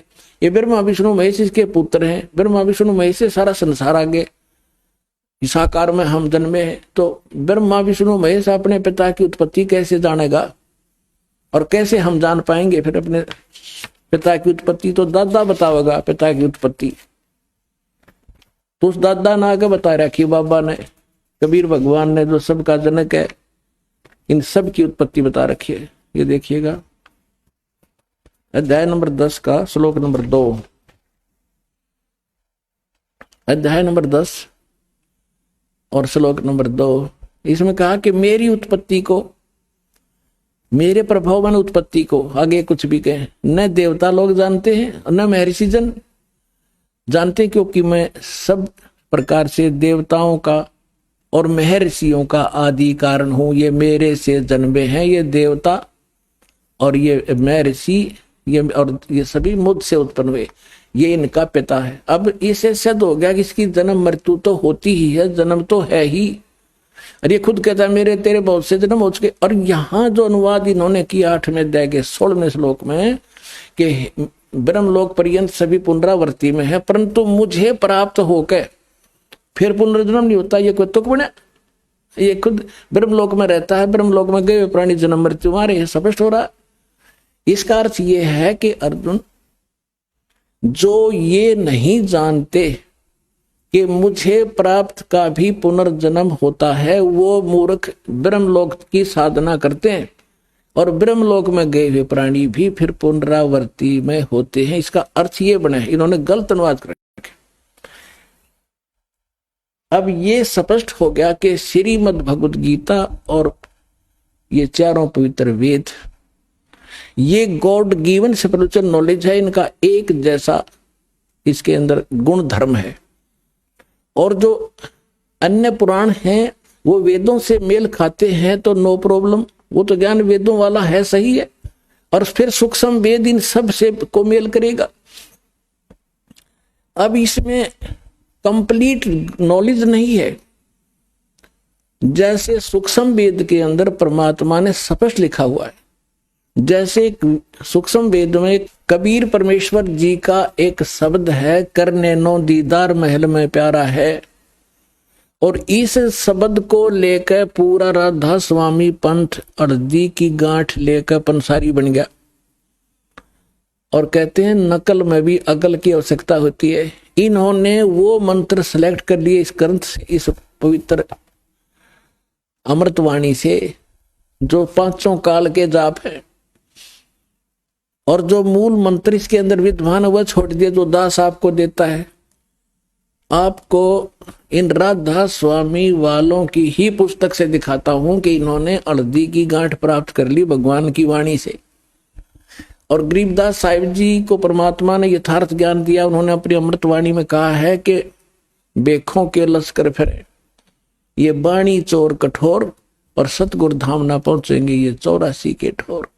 परमात्मा की वाणी चुरा के कबीर साहिब की, और ये उसको अपने हिसाब से गलत सेट करके कहते हैं कभी सतलोक नहीं जा सकते ये, क्योंकि इनके पास कंप्लीट ज्ञान नहीं है। अब देखिएगा, यह है संत मत प्रकाश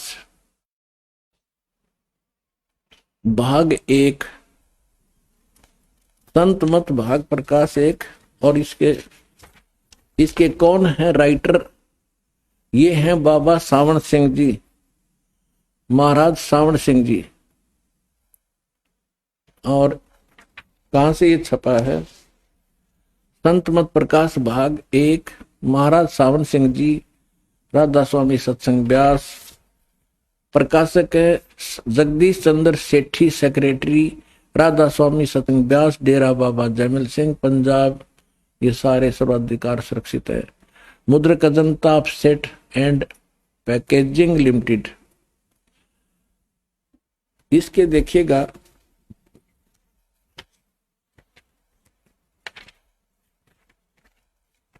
ये है परमात्मा की वाणी चुरा रखी इन्होंने, वाणी कबीर परमेश्वर की। ये सच्चिदानंद घन ब्रह्म की वाणी है। करने नो दीदार महल में प्यारा है, काम क्रोध मद लोभ विसारो, सील संतोष क्षमा सत धारो, मद मांस मिथ्या तज डारो, हो ज्ञान घोड़े असवार भरम से न्यारा है। दो तीन एती बस्ती पाओ, आसन पदम युगत से लाओ, कुंभक कर रेचक करवाओ, पहले मूल सुधार कारज हो सारा है। अब यहां तक तो योगियों का बताया, फिर आगे बताया है कि मूल कमल दल चतुर बखानो और किलियंग, इन्होंने अपना आत्मा, यही तो खेल था दाता का। धर्मदास मेरी लाख दुहाई, ये मूल ज्ञान कहीं बार न जाई, मूल ज्ञान बाहर जो पढ़ी, ये बिचली पीढ़ी हंसनी तरही, मूल ज्ञान तब तक छुपाई, जब लग द्वादश पंथ ना मिट जाई। तो परमात्मा ने यहां क्या है, ये किलियम है और लिख दिया किलियंग। जैसे आगे बताऊंगा उस समय आने पर।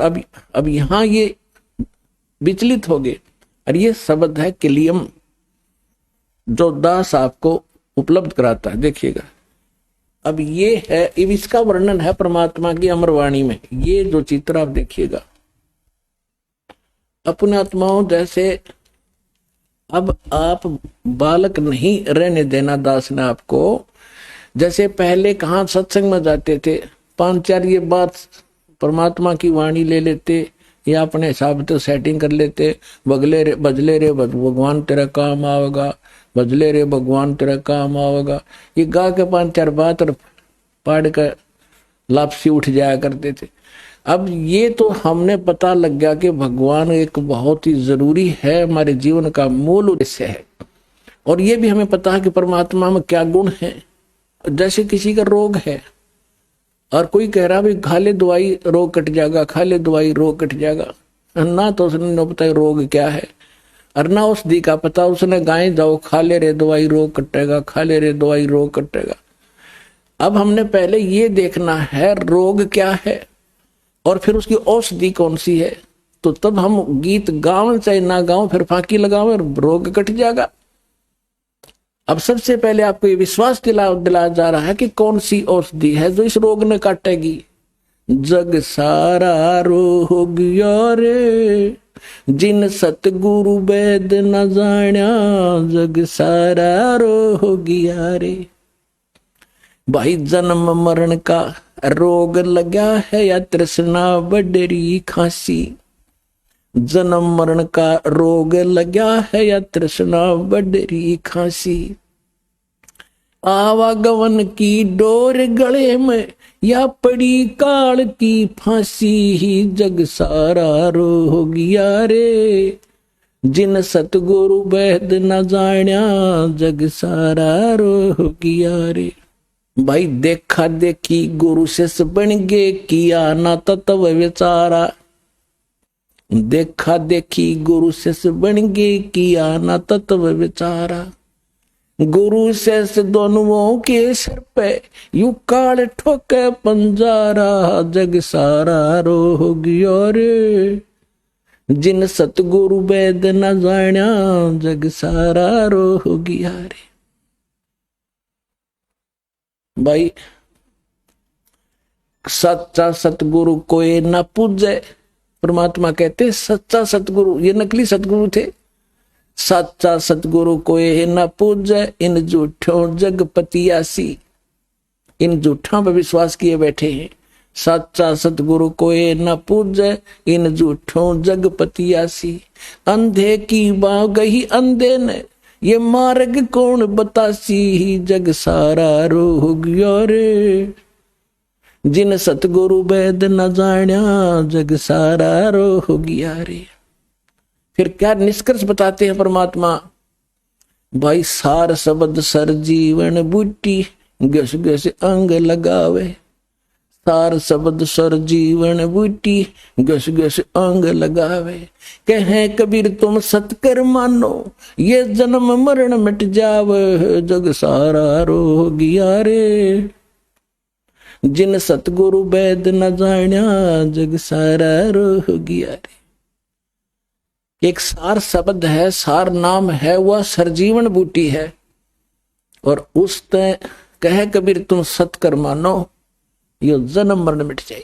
तो वो जड़ी आज दास के पास है, वो सरजीवन बूटी, वो पूरा complete course all in respect आपके लिए छुपा कर रखा था इस युग के लिए। अब आपको विश्वास दिलाने के लिए कि ताकि आप दृढ़ होकर इस मार्ग पर चलो, कोई बीच में आपकी दिशा ना बदल दे, इसलिए आपको यहां बुलाया जाता है। पुण्यात्माओं, ये परमात्मा ने किया हुआ सारा खेल है। जीव के सतर का यहाँ कोई काम नहीं है। आप भी देख रहे हो, आपने और भी सत्संग देखे होंगे, वो सतल भी देखे होंगे, वहां कैसी व्यवस्था ये भी खूब जानते, कहीं कहने की आवश्यकता नहीं। अब ज्ञान भी दिखाएंगे आपको। अब ज्ञान देखो क्या है। अब ये जो दास आपको बताने जा रहा है, कबीर परमेश्वर की अमर वाणी से, सच्चिदानंद ब्रह्म की वाणी में धार्मिक अनुष्ठान जो विस्तार से कहे गए हैं, उनमें से एक अंश है ये। देखिएगा, ये है, ये मूल कमल परमात्मा बताने जा रहे हैं। मूल कमल और गणेश देव किलियम जाप, चतुर्थ पंकड़ी, मूल कमल। अब यहां भगवान क्या बता रहे हैं कि मूल कमल दल चतुर बखानो। मूल कमल में 4 पंखड़ी बताऊं, और किलियम जाप लाल रंग मानो। फिर क्या बताते हैं? देव गणेश तह रोप्यो थानो, रोप्या थानो, रिद्धि सिद्धि चवर डुलारा है। फिर स्वाद चक्र सटदल बस्तारो, ब्रह्म सावत्री रूप निहारो, उल्ट नागनी का सिर मारो, तहा शब्दों कारा है।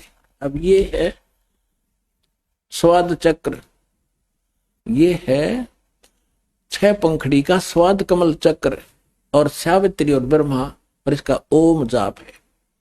अब यहां जो देखने की बातें हैं कि ये मंत्र जो हैं ये चाबी हैं, इन कमलों को खोलने के मंत्र हैं, और इन मंत्रों से ये देवता प्रभावित होते हैं, ये अपना ज्यादा आकर्षित होते हैं। जैसे एक जोटा होता भैंसा, उसने भैंसा भैंसा करें जाओ कति नहीं देखा, रेक बनो कर दे हुर्र नो देखोगा,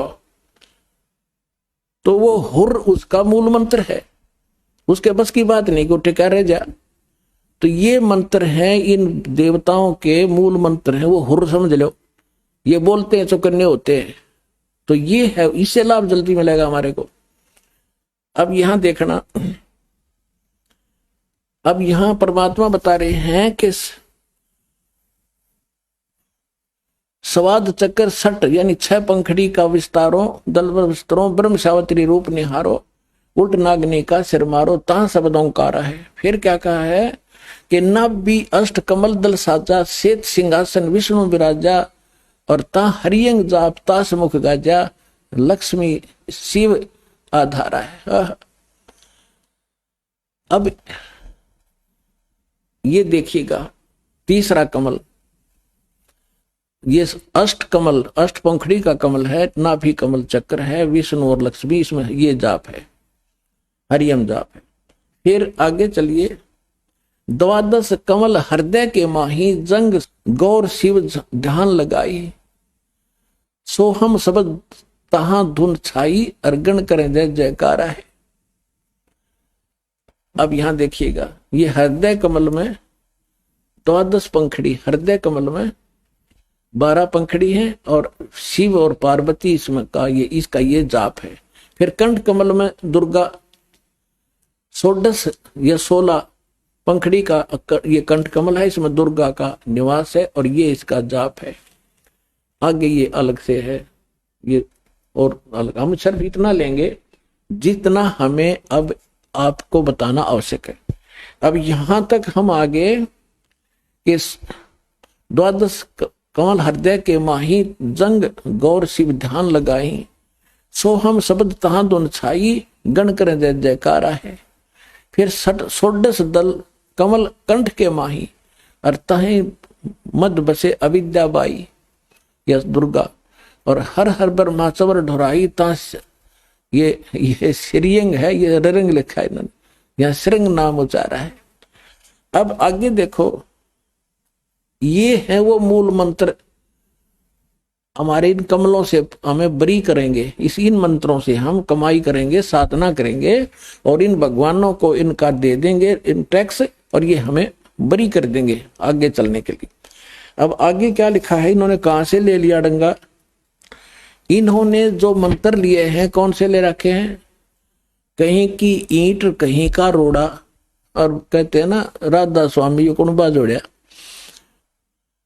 ओंकार निरंकार ज्योत निरंजन और सोहम और सतनाम।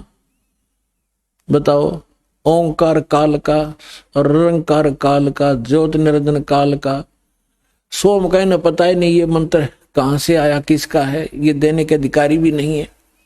और सतनाम, सतनाम का इनको पता नहीं, सतनाम है कौन सा, सतनाम 2 अक्षर का मंत्र है।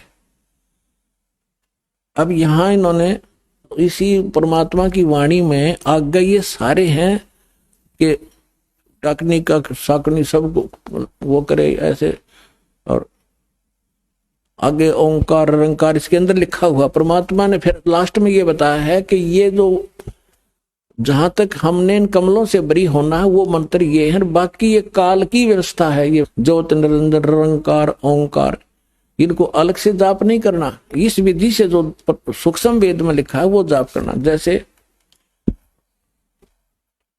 आप भक्ति बोध पढ़ते हो डेली, इसमें गरीबदास साहिब को परमात्मा मिले थे, उनको यथार्थ ज्ञान दिया।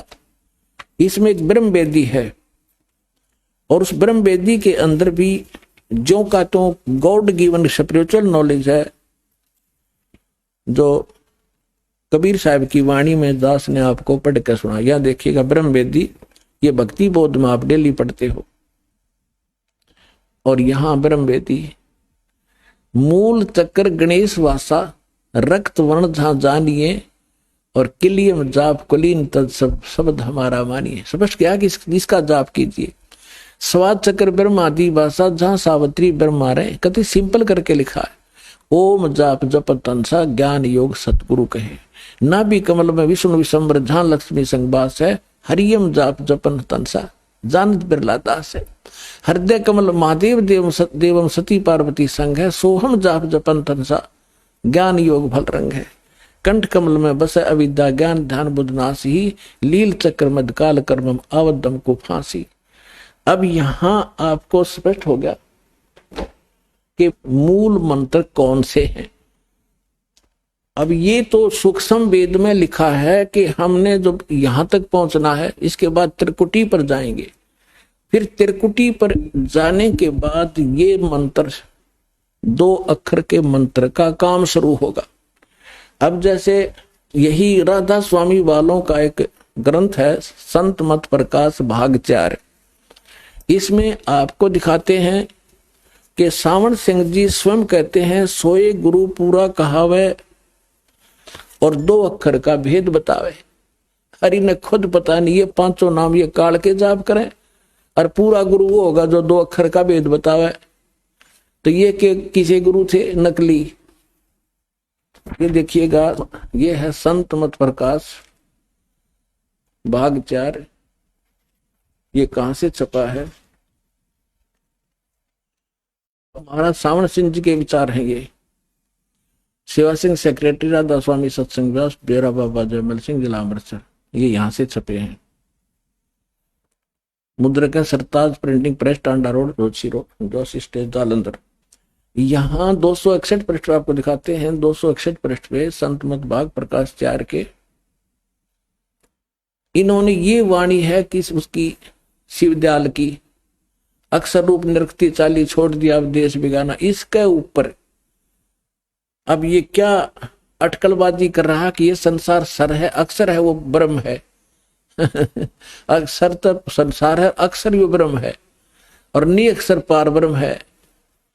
ये जब ये संसार बना है तब हम इस महल दुनिया में गुजारा करते आ रहे, किंतु अब गुरु की कृपा से आत्मा इस महल को छोड़कर सतलोक को जा रही है। गुरु ग्रंथ साहिब में बड़े गहरे और गुप्त रहस्य हैं। एक स्थान पर आता है, सावण सिंह जी कह रहे हैं एक समय आता है, 52 अक्षर लोक त्रय सब कुछ इनके माही, ये अक्षर खिर जाएंगे वो अक्षर इनमें नाही। आदि गुरु ग्रंथ साहिब के 340 पृष्ठ पर ये वाणी लिखी है गुरु नानक देव जी की। अब ये डिफाइन कर रहा सावण सिंह जी, 52 अक्षर संस्कृत भाषा के हैं, शायद ही कोई ऐसी भाषा होगी जिसके 52 अक्षर हों। इस संसार का सारा मामला 52 अक्षरों में आ जाता है, पिंड अंड का हाल तो 52 अक्षरों में आ जाता है। आगे 2 अक्षर और हैं जो पार ब्रह्म है, और इसके विषय में ग्रंथ साहिब में लिखा है, सोई गुरु पूरा कहावे 2 अक्षर का भेद बतावे, एक छुड़ावे एक लखावे तो प्राणी निज घर को पावे। फिर कहते हैं, जे तू पढ़ा पंडित बिंदु अक्षर बिंदु नावा, प्रणवत नानक एक लंघाए जे कर सत समावा। ये गुरु ग्रंथ साहिब के इस पृष्ठ पे। फिर यदि तू गुणी हो ज्ञानी हो तो वे अक्षर बताओ। अब सावण सिंह जी डामाडोल आपस प्रश्न कर रहा है कि वो अक्षर बताओ कौन से हैं। फिर ने कहा आगे जाकर पाओगे पार ब्रह्म, मरे पाछा पाओगे वे। देखो, यदि तुम गुणी हो ज्ञानी हो वो अक्षर बताओ। आप बताओ वे अक्षर पार ब्रह्म हैं। एक अक्षर ने तो दुनिया बनाई और एक ने सतलोक बनाया, और यही कबीर साहब कहते हैं, सावण सिंह जी कह रहे हैं, कबीर साहब की वाणी लिखी है गुरु ग्रंथ साहिब के इस पृष्ठ पर अंकित है परमात्मा की वाणी। उसमें से लेकर क्या लिखा है, कहे कबीर अक्षर 2 भाख और होगा खसम तलेगा राख। लेकिन बुद्धि पर पत्थर पड़ रहा था। कबीर साहब की वाणी ले रहे हैं और आप कह रहे हैं वो अक्षर मिलेंगे पार ब्रह्म जाके। और कबीर साहब कहते हैं, कहे कबीर अक्षर 2 भाख, भाख माने बोल, इनका जाप कर इन 2 अक्षर का। और